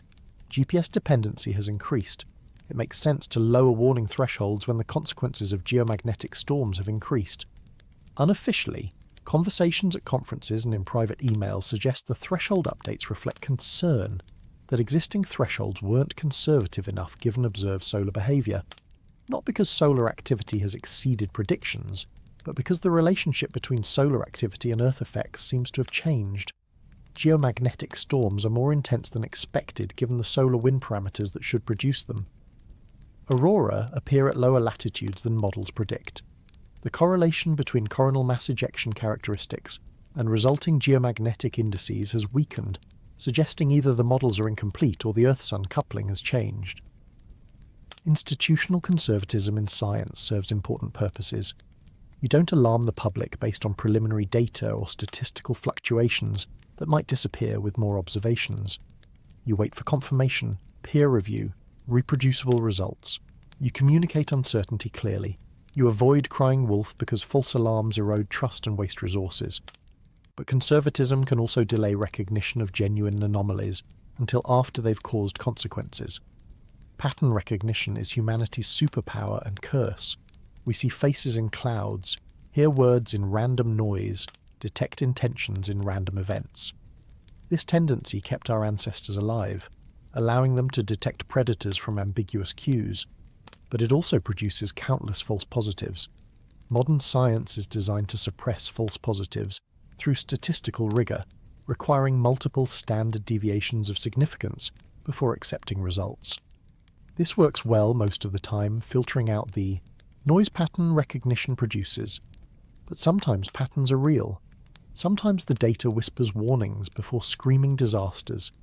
Sometimes the statistical fluctuations that appear in preliminary analysis represent genuine signals that become obvious only in retrospect. December's solar observations whisper. They don't scream. But the whisper is persistent, appearing across multiple independent measurement systems. Solar wind monitoring from spacecraft at the L1 Lagrange point shows particle anisotropies. Neutron monitors on Earth's surface show unexpected variations in cosmic ray flux, suggesting solar magnetic field anomalies. Radio telescopes tracking solar emissions detect spectral features that don't match standard models. Satellite magnetometers measure geomagnetic field fluctuations that correlate poorly with solar wind parameters. When multiple instruments, designed by different teams, operated by different agencies, calibrated against different standards, all detect similar anomalies, you pay attention. Not with certainty, not with conviction that catastrophe is imminent, but with concern that something might be changing, that the sun's behaviour during this solar maximum might be evolving in ways our models don't fully capture. Nobody is comfortable saying what, if anything, these anomalies mean. Solar physics is extraordinarily complex. The sun's interior remains opaque to direct observation despite heliosismology's success, mapping internal structure through wave propagation. We infer internal dynamics from surface activity and particle emissions. Our models are good, validated against decades of observations, but they're not perfect. They contain assumptions, simplifications, parameterizations of processes too complex to model from first principles. Every model has assumptions baked into its foundations. You assume certain processes dominate while others are negligible. You parameterize small-scale turbulence because you can't resolve it computationally. You use mean field approximations because tracking individual magnetic field lines is impossible. Most of the time, this works beautifully. The model predicts solar activity indices, observations confirm the predictions, confidence in the model increases. But when observations deviate systematically from predictions, when multiple independent datasets all show the same direction of deviation, you face a choice. Either the model needs refinement, adjusting parameters to better fit the new data, or the underlying assumptions are wrong, requiring fundamental revision of how you think about solar processes. Refinement is safe, incremental, publishable in peer-reviewed journals with minimal controversy. Questioning assumptions risks career credibility, challenges established understanding, makes you the researcher who claimed the sun doesn't work the way everyone thinks. So researchers refine. They adjust magnetic diffusivity coefficients, tweak convection parameters, add correction, terms to better match observations. The models fit better. The anomalies smooth out in average data sets. Everyone breathes easier, reassured that science is self-correcting, that models are converging toward truth. Until the next set of observations shows new deviations, different anomalies that require different adjustments. At some point, you accumulate so many adjustments, so many special cases and correction factors, that the model becomes a curve-fitting exercise rather than a physical theory. You're describing the sun's behaviour without understanding why it behaves that way. December 19th sits embedded in this solar context of subtle anomalies and unexplained deviations. Active regions producing X-class flares, particle anisotropies in the solar wind, geomagnetic responses stronger than solar wind parameters should produce, and an electromagnetic signal appearing on Earth precisely when an interstellar object passed closest during a period of elevated solar activity at a frequency that couples efficiently with both crustal stress and ionospheric processes. Each piece is explainable. Together, they form a picture that makes people uncomfortable because the picture suggests connections that don't fit established frameworks. What we normalize too quickly is as important as what we flag as unusual. Human psychology adapts to gradual change, recalibrating normal continuously until catastrophic thresholds arrive unannounced. If the sun is building towards something beyond typical solar maximum behaviour, we won't recognise it until it's obvious, and by then, obvious means happening. The X-class flares will have launched, the coronal mass ejections will have erupted, the geomagnetic storms will have begun. We'll look back at December's data and recognise all the warning signs we normalised at the time, all the anomalies we explained away with model refinements, all the patterns we smoothed into averages that hid the signal. Part 12. AI is now flagging anomalies. Humans don't see. Machine learning algorithms excel at detecting patterns in high-dimensional data that human cognition can't process effectively. You feed neural networks enough examples, enough training data spanning enough parameter space, and they learn to classify, predict, and flag outliers with accuracy that sometimes exceeds human expert judgment. Image recognition, speech processing, anomaly detection in complex systems, AI has demonstrated superhuman performance in narrow domains where pattern matching dominates. Sometimes AI also flags things that make no sense to human analysts, false positives generated by overfitting to training data quirks, or artifacts in pre-processing pipelines. The model learned to recognize patterns that exist in the training dataset but don't generalize to real-world phenomena. Distinguishing genuine anomalies from algorithmic hallucinations is challenging because deep learning models operate as statistical function approximators. You can't ask them why they flagged an event and get an interpretable physical explanation. Over the past 2 years, AI systems trained on seismic, solar and electromagnetic datasets have begun flagging events that human analysts find puzzling. Not errors, not obvious false positives that get filtered out immediately. Events where the AI assigns high anomaly scores, indicating the pattern differs significantly from training expectations, but where human examination finds nothing obviously wrong. The data looks normal. The signal characteristics fall within expected ranges. But the AI insists something is unusual. These black box warnings create professional and epistemological discomfort. Machine learning models, particularly deep neural networks with millions of parameters, operate in ways that resist human comprehension. They learn complex mappings between inputs and outputs without explicitly representing the rules they've learned. You can examine the network architecture, visualize activation patterns, probe decision boundaries, but you can't extract a simple explanation of why a particular input produced a particular output. The model knows something, learned from patterns in training data, but can't articulate what it knows in terms humans understand. When AI flags something, and humans find nothing obviously wrong, several possibilities exist. The AI detected a genuine anomaly that human pattern recognition missed, identifying subtle correlations across parameters that humans can't process simultaneously. The AI, overfitted to training data quirks, learned to recognize artifacts or systematic errors that exist in the dataset but don't correspond to physical phenomena. Or the AI learned something real but subtle that doesn't map cleanly onto human conceptual frameworks. Detected a pattern that exists in the data but that we lack vocabulary to describe. December the 19th appeared in multiple AI anomaly detection logs before human analysts noticed anything unusual. Seismic monitoring systems using neural networks trained on decades of earthquake and electromagnetic precursor data flagged unusual electromagnetic activity hours before the signal became obvious in human-reviewed datasets. Solar observation platforms running anomaly detection on particle measurements flagged distribution anomalies on December 18th and 19th.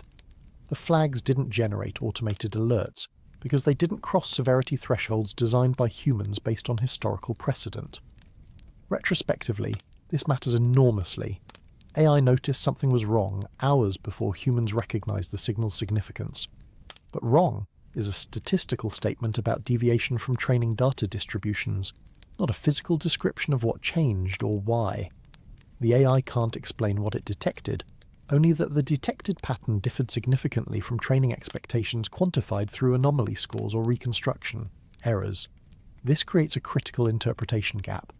AI sees patterns humans can't, but humans need physical explanations to act on warnings. Bridging that gap requires translating statistical anomalies into physical mechanisms, understanding why the data deviated from expectations in terms of electromagnetic coupling, crustal stress, solar wind properties. That translation is unreliable, because high-dimensional pattern matching doesn't always correspond to causal mechanisms. Sometimes patterns exist in data without clear physical interpretation. False positives are common enough to justify caution. AI anomaly detection systems flag countless events that turn out to be instrumental noise, data transmission errors, atmospheric artifacts, or random statistical fluctuations. If you responded to every flag with full investigation, you'd spend all your time chasing false alarms, exhausting resources without improving outcomes. Thresholds exist for good reasons, filtering the noise pattern recognition produces. But unknown unknowns are real, genuinely novel phenomena that statistical methods can detect before human comprehension catches up.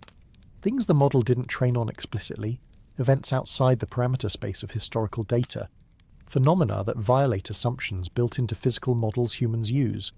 AI can detect these because it learned from data directly, rather than from human-constructed theories. It doesn't care whether something violates theoretical expectations. It only cares whether the pattern matches what it learned. December 19th might be an unknown unknown, something AI detected because it violated learned statistical patterns, but which humans can't immediately explain because it doesn't map to known geophysical or astrophysical processes. The electromagnetic signal itself is documented, real, reproducible across independent measurements. But why it appeared, what physical mechanism generated such frequency precision, how it relates to 3i Atlas's passage, these questions resist confident answers. The future of automated science involves AI systems monitoring data streams continuously, flagging anomalies in real time, potentially generating hypotheses, and even taking automated actions without waiting for human confirmation. This improves response time dramatically for phenomena that evolve faster than human decision cycles. But it introduces risks, acting on warnings we don't understand, trusting statistical patterns over physical theories, deploying responses to false positives. Epistemological questions become practical operational concerns. How do we trust information we can't independently verify using human comprehensible physics? How do we distinguish genuine warnings from algorithmic artifacts when the AI can't explain its reasoning? How do we maintain scientific rigor, the requirement for reproducible physical explanations, when the systems detecting anomalies operate as black boxes? These aren't abstract, philosophy problems confined to academic seminars. They're operational challenges facing research institutions right now, immediately, as AI systems proliferate across scientific data analysis. Every major observatory, every seismic monitoring network, every space weather prediction center now uses machine learning for automated analysis.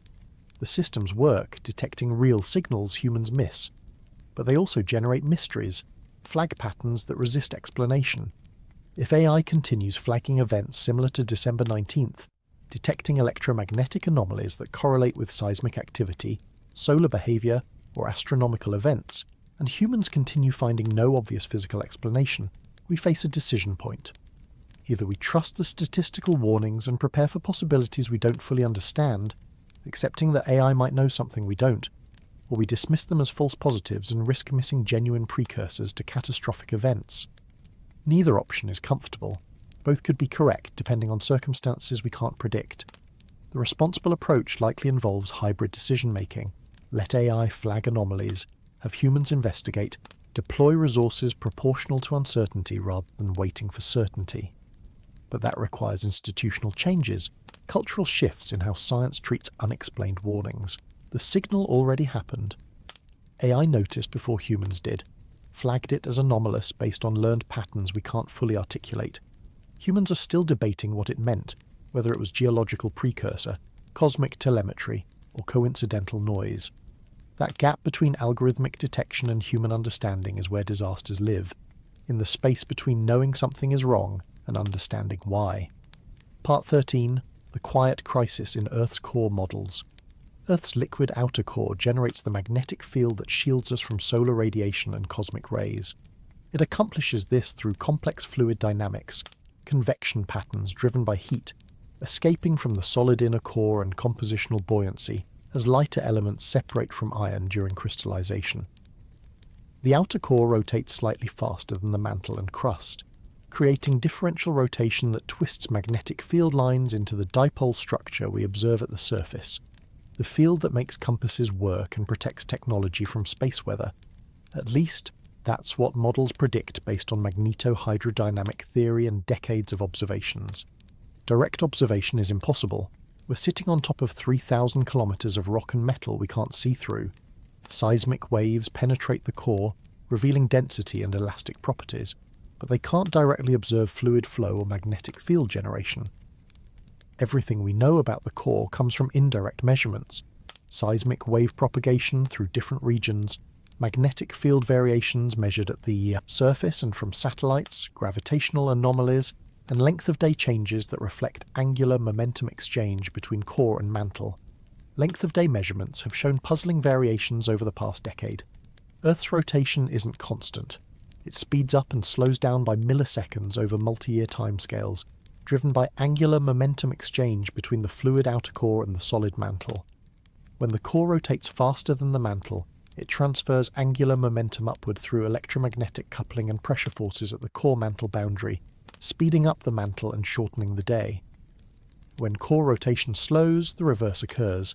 These variations correlate with changes in Earth's magnetic field, confirming that core dynamics influence surface observables, but recent measurements show accelerations and decelerations that don't fit established models cleanly. The core appears to be rotating faster than predictions suggest at some times, or slowing down more rapidly than expected at others, depending on which dataset and analysis method you trust. The discrepancies are small, measured in fractions of milliseconds per year, but they're persistent across multiple independent measurement techniques. Magnetic seismic coupling represents another frontier where models struggle to match observations. The magnetic field influences where and how tectonic stress accumulates, because electromagnetic forces interact with charged fluids in the crust and mantle. When the magnetic field fluctuates, it induces electric currents through electromagnetic induction.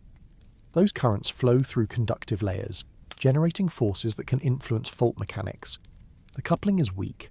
Electromagnetic forces are orders of magnitude smaller than tectonic forces, but systems poised at critical thresholds respond to small perturbations. This coupling works both directions.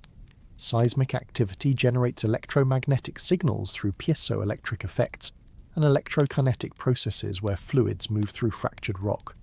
Large earthquakes perturb the crust enough to affect how electric currents flow, potentially influencing magnetic field measurements. Teasing apart cause and effect is challenging when multiple processes operate simultaneously and coupling mechanisms are incompletely understood. Model limitations become critical during prediction attempts. We can retroactively explain almost anything by adjusting parameters, invoking processes that weren't initially considered, adding complexity until models fit observations. Retroactive explanation is useful for understanding mechanisms, but doesn't constitute successful prediction. The real test is predicting future behavior based on current understanding, and current core models fail this test more often than researchers publicly admit. Geomagnetic jerks, rapid changes in the magnetic field's secular variation, occur unpredictably every few years to decades. They last months to years and reflect abrupt changes in core flow patterns tens of kilometers per year. We can detect them after they happen, characterize their spatial and temporal structure, develop retrospective explanations involving changes in convection or magnetic field instabilities. But we can't predict when the next one will occur, where it will originate in the core, or how it will affect surface magnetic field. If core dynamics are becoming less predictable, if the models are lagging reality rather than converging toward truth, then our understanding of Earth's internal state is degrading precisely when we need it most. A planet entering a period of elevated seismic and electromagnetic activity requires accurate internal models to distinguish natural variability from approaching catastrophe. We don't have those models, not yet. Maybe not ever, because the core is fundamentally chaotic, sensitive to initial conditions in ways that make long-term prediction impossible even with perfect models.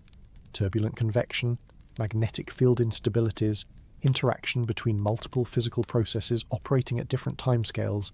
The core might be inherently unpredictable beyond short timescales. Core behavior couples to surface phenomena through multiple pathways that we're still mapping. Magnetic field changes affect atmospheric circulation by altering how cosmic rays reach the upper atmosphere, potentially influencing cloud formation through ion-mediated processes. Length of day variations change Earth's moment of inertia distribution, affecting ocean currents and atmospheric circulation. Electromagnetic induction generates currents in conductive minerals that may influence fault stability through mechanisms still being researched. These couplings are real, but weak, creating feedback loops that models capture approximately but not precisely. When multiple weak feedbacks operate simultaneously, small modelling errors compound. A 1% error in predicting core rotation translates to millisecond errors in length of day prediction. Those errors accumulate, degrading long-term forecasts.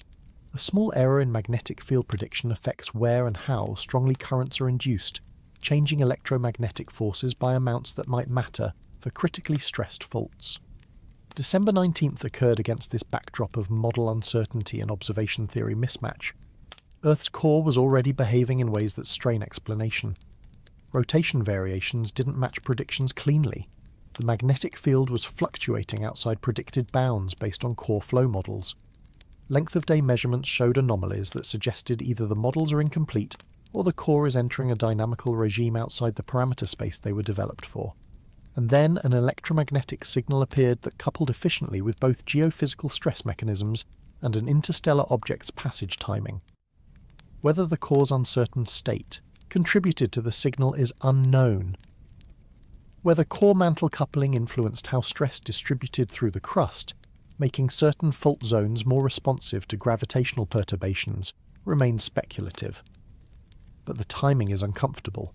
Core model failures, elevated seismic activity, electromagnetic precursors, all coinciding with an interstellar object passage. Whether models lag reality or reality is entering a regime outside model validity is unclear, but both possibilities are concerning.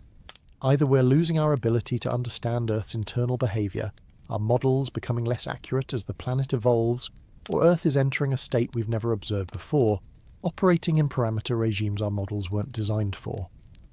The quiet crisis isn't that something is obviously wrong, screaming for attention. It's that our certainty about what constitutes normal is eroding faster than we are updating our understanding to compensate. Part 14. The pattern of warnings we ignore. Until after. History overflows with precursors recognized only in hindsight. Earthquake swarms that preceded major ruptures, documented in seismic records but dismissed as background activity until the main shock provided context. Magnetic anomalies detected days before volcanic eruptions, flagged by automated systems but not prioritized for investigation until the eruption explained them retrospectively.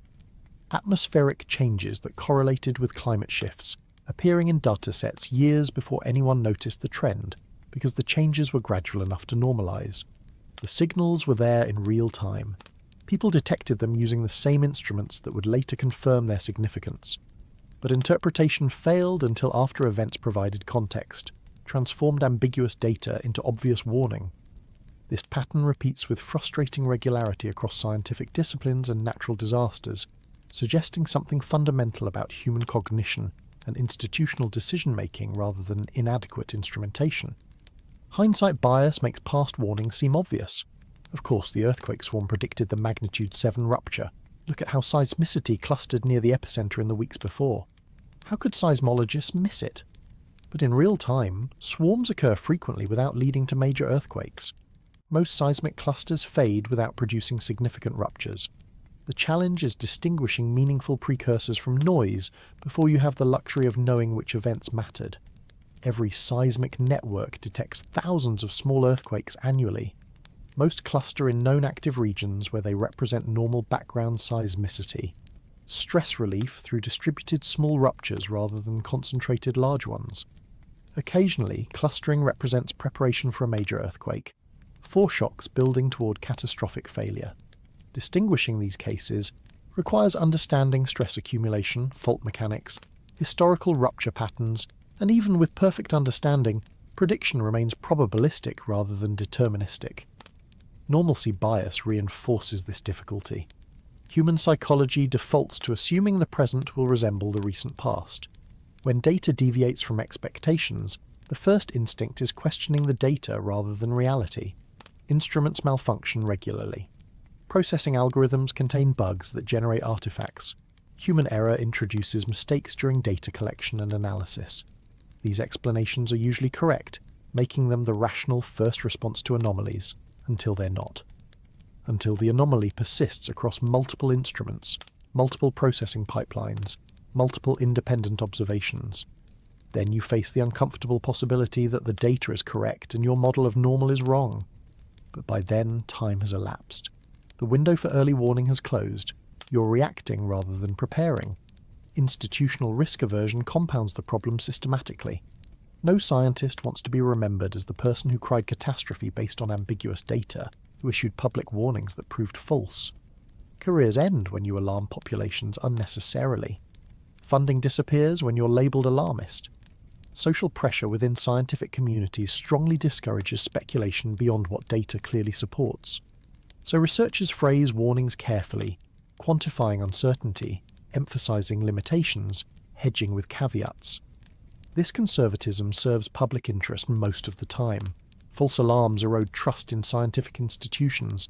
They waste resources on emergency preparations that prove unnecessary. They create panic that causes harm independent of the predicted disaster. The boy who cried wolf is a cautionary tale for good reason. But catastrophic events don't care about institutional caution or scientific conservatism. They arrive whether or not researchers have reached consensus about their likelihood. Early warnings sound crazy because they challenge established understanding. If validated models predict stability and observations suggest instability, you face uncomfortable choices. Either the models are wrong, requiring revision of decades of established theory and accumulated knowledge, or the observations are misinterpreted, meaning instruments are malfunctioning or analysts are making errors.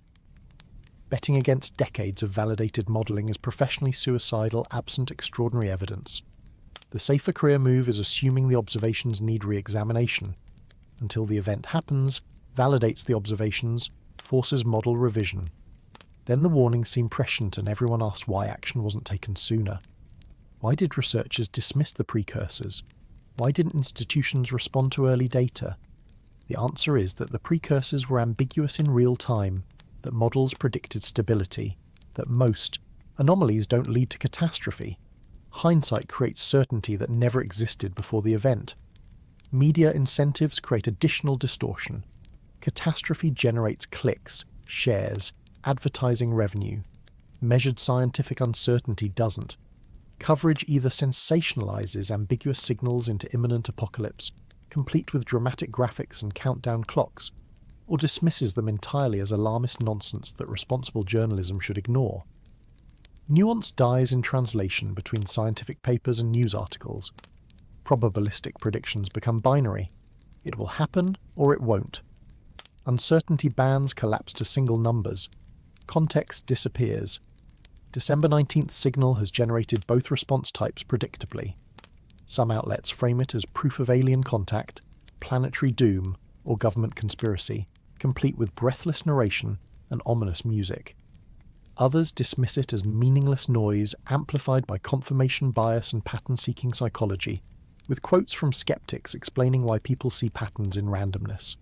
Both narratives miss the actual uncertainty that working scientists face. We detected something unusual. This is fact, documented across multiple independent instruments, reproducible in datasets available for analysis. The timing correlates with an interstellar object's passage. The frequency matches both geophysical stress signatures and efficient electromagnetic coupling mechanisms. Beyond these facts, interpretation becomes speculation, informed speculation constrained by physics, but speculation nonetheless. We don't know if the signal was geological precursor, cosmic telemetry, or coincidental noise. We don't know if the correlation with 3i Atlas is causation or coincidence. We don't know if similar signals will appear, or if December 19th was unique. Pattern repetition matters more than individual events for distinguishing signal from noise. One anomaly is interesting, worth documenting and investigating, but insufficient for drawing conclusions. Two anomalies are concerning, suggesting possible correlation, justifying increased monitoring. Three anomalies begin defining a trend, making pattern recognition more reliable, allowing probabilistic prediction. We have Japan on December 8th and Earth-wide signals on December 19th, separated by 11 days, similar frequencies, similar characteristics. If nothing similar appears in coming weeks and months, these events may be statistical outliers, coincidences amplified by proximity in time and similar observational characteristics. If similar signals appear, especially preceding seismic activity or correlating with astronomical events, the pattern becomes undeniable. Then we face a different problem, accepting that Earth emits electromagnetic precursors we can detect, but not yet interpret reliably enough for actionable prediction. Why signals are only obvious later is fundamentally a problem of information theory. Rather than physics, signals exist in real time, propagating through measurement systems, appearing in data streams, but their significance requires context that only future events provide. You can't know a signal predicted an earthquake until the earthquake happens. You can't know an electromagnetic anomaly presaged catastrophic failure until failure occurs. By then, prediction becomes retrodiction, useful for science, for understanding mechanisms, for refining models, but not for saving lives or preventing disasters. December 19th already happened. We can analyse indefinitely, debate interpretations, refine models, publish papers. The question is whether we're learning to recognise signals before they matter, or whether we're doomed to understand warnings only after they're irrelevant. That pattern has repeated throughout human history across cultures and disasters. Sometimes we break the pattern through vigilance and preparation. Sometimes we don't, and catastrophe arrives to populations that saw warning signs but couldn't act on ambiguous information. This time, the stakes might be higher than usual because the signals span multiple domains: geological, astronomical, electromagnetic, solar. When warnings cluster across independent systems, when anomalies appear simultaneously in earthquake monitoring, space weather prediction, and astronomical observation, the probability that all represent random coincidence decreases. But correlation isn't causation. Clustering isn't prediction. We still face the fundamental challenge of acting on uncertainty before events transform ambiguity into clarity.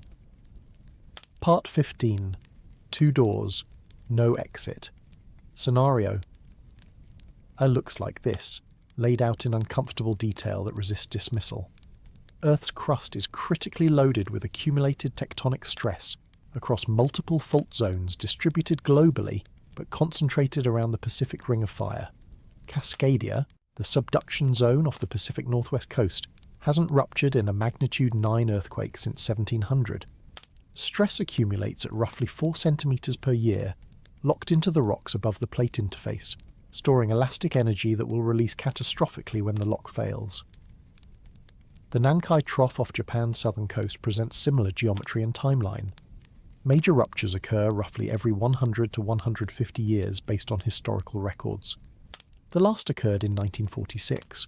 We're approaching the statistical recurrence interval, entering the window where failure probability increases annually. Electromagnetic precursors appear as piezoelectric effects in stressed rock, generate currents that couple into the Earth ionosphere cavity, producing detectable signals hours to days before ruptures. December 8th signal preceded Japan's magnitude 6.8 earthquake. December 19th signal appeared globally, detected at multiple widely separated monitoring stations, suggesting stress accumulation across multiple regions simultaneously rather than localized preparation for a single rupture. If this interpretation is correct, if the signals represent genuine precursors, we're seeing electromagnetic screams from a planet approaching distributed catastrophic failure. Realistic timelines remain uncertain because earthquake prediction remains impossible, with current methods despite decades of research and countless promising leads that fail to yield reliable forecasting. Electromagnetic precursors appear hours to days before ruptures based on documented cases. Too short for meaningful evacuation of major metropolitan areas. Too long for certainty that rupture is imminent rather than just probable. The signal could indicate failure within days or weeks, or stress could persist for months before releasing, the electromagnetic signature waxing and waning as stress redistributes without triggering catastrophic rupture. Either way, waiting for certainty guarantees arriving too late. By the time certainty appears, the earthquake is happening, buildings are collapsing, tsunamis are propagating. Early warning systems provide seconds to minutes of notice based on P-wave detection, enough time to stop trains and shut down industrial processes but not enough to evacuate cities. If electromagnetic precursors provide hours to days of warning, they could revolutionize disaster preparedness if we could distinguish genuine precursors from false positives reliably enough for public officials to act. We can't. Not yet. Maybe not for decades, despite intensive research. So scenario A presents an impossible choice. Ignore the signals and risk catastrophic casualties when ruptures occur without warning, or respond to ambiguous signals and risk false alarms that erode public trust and waste resources. Scenario B looks different but proves equally concerning upon examination. 3i Atlas actively measured Earth's electromagnetic environment during its passage, either deliberately through designed instrumentation or incidentally as a natural byproduct of its composition and trajectory. The 25 Hz signal represents telemetry, navigation data, or a stress test probing planetary stability and electromagnetic shielding effectiveness. If this interpretation is correct, something external evaluated Earth's geomagnetic field strength, measured crustal stress state through electromagnetic coupling, assessed our star's activity level and radiation environment. The evaluation happened whether we understand it or not. Data was collected using methods we might not recognize. Whatever system sent 3i Atlas, or whatever natural processes govern its behavior, now possesses information about our planet's structural integrity and electromagnetic environment. What happens next depends on motives and capabilities we can't assess absent more data.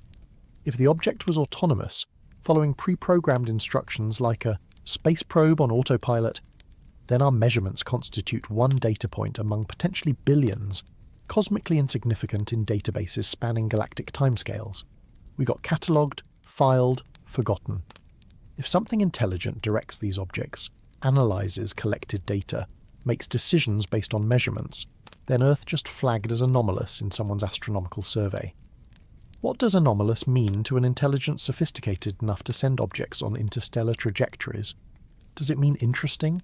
Worth further investigation, meriting return visits? Does it mean dangerous, unstable, unsuitable for approach? Does it mean nothing at all because we're interpreting coincidental natural phenomena as deliberate measurement when no intent exists? Neither scenario provides comfort because both involve futures we can't control. If scenario A is correct, Earth's crustal stability is degrading toward catastrophic failure, and we can't predict timing precisely enough for effective response. If scenario B is correct, we've been measured by systems we don't understand, catalogued according to criteria we can't know, flagged for purposes we can't determine. Waiting for certainty fails in both cases. If scenario A is correct, certainty arrives when faults rupture, when ground displacement reaches meters, when buildings collapse and infrastructure fails. By then, warning is irrelevant. If scenario B is correct, certainty arrives when something responds to the data 3i Atlas collected, and we're unprepared because we dismissed the signal as geological coincidence rather than cosmic measurement. The signal itself already happened. This is undeniable fact recorded in multiple independent datasets. We can't undetect it. We can't make it mean nothing through consensus agreement that it was noise. It exists in the electromagnetic records, time-stamped and frequency resolved, correlated with an interstellar object's passage, appearing at frequencies that couple with both crustal stress and ionospheric processes. December 19th represents a threshold, a boundary crossed that cannot be uncrossed. Not the event itself, but the moment when theoretical possibilities collapsed into observable phenomena. Before December 19th, Earth's elevated seismic stress and 3i Atlas's approach were separate facts, interesting but independent. After December 19th, they're connected by electromagnetic data we detected, but don't fully understand. Thresholds are one-way boundaries in state space. You cross them, and the landscape changes irreversibly. What was theoretical becomes actual. What was possible becomes documented. You can't cross back to ignorance after knowledge arrives, can't unknow what observations revealed, can't restore uncertainty after measurement collapses possibility into fact. We've crossed into a regime where either Earth is screaming electromagnetic warnings before catastrophic crustal failure, or we're being measured by systems beyond current scientific understanding, or both interpretations carry partial truth. All three possibilities were always theoretically present in the space of things that could happen. December the 19th made them empirically undeniable, transformed speculation into documented observation requiring explanation. Unresolved tension is the natural state when facing inadequate information about high-stakes scenarios. Science provides frameworks for reducing uncertainty through observation and theory, for collapsing possibilities into probabilities, for distinguishing likely from unlikely.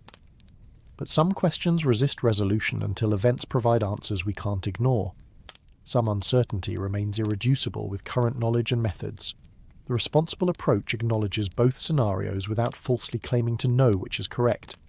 It prepares for possibilities within our control, strengthening seismic monitoring networks, refining electromagnetic precursor research, maintaining emergency response capabilities. It maintains intellectual honesty about the limits of current understanding. We don't know if the signal was precursor or coincidence, don't know if similar signals will appear, don't know whether correlation implies causation. But the responsible approach also doesn't pretend the signal didn't happen, doesn't dismiss temporal correlation as meaningless without explanation, doesn't ignore electromagnetic anomalies because they complicate established models. The data exists, the timing is documented, the frequency characteristics are reproducible.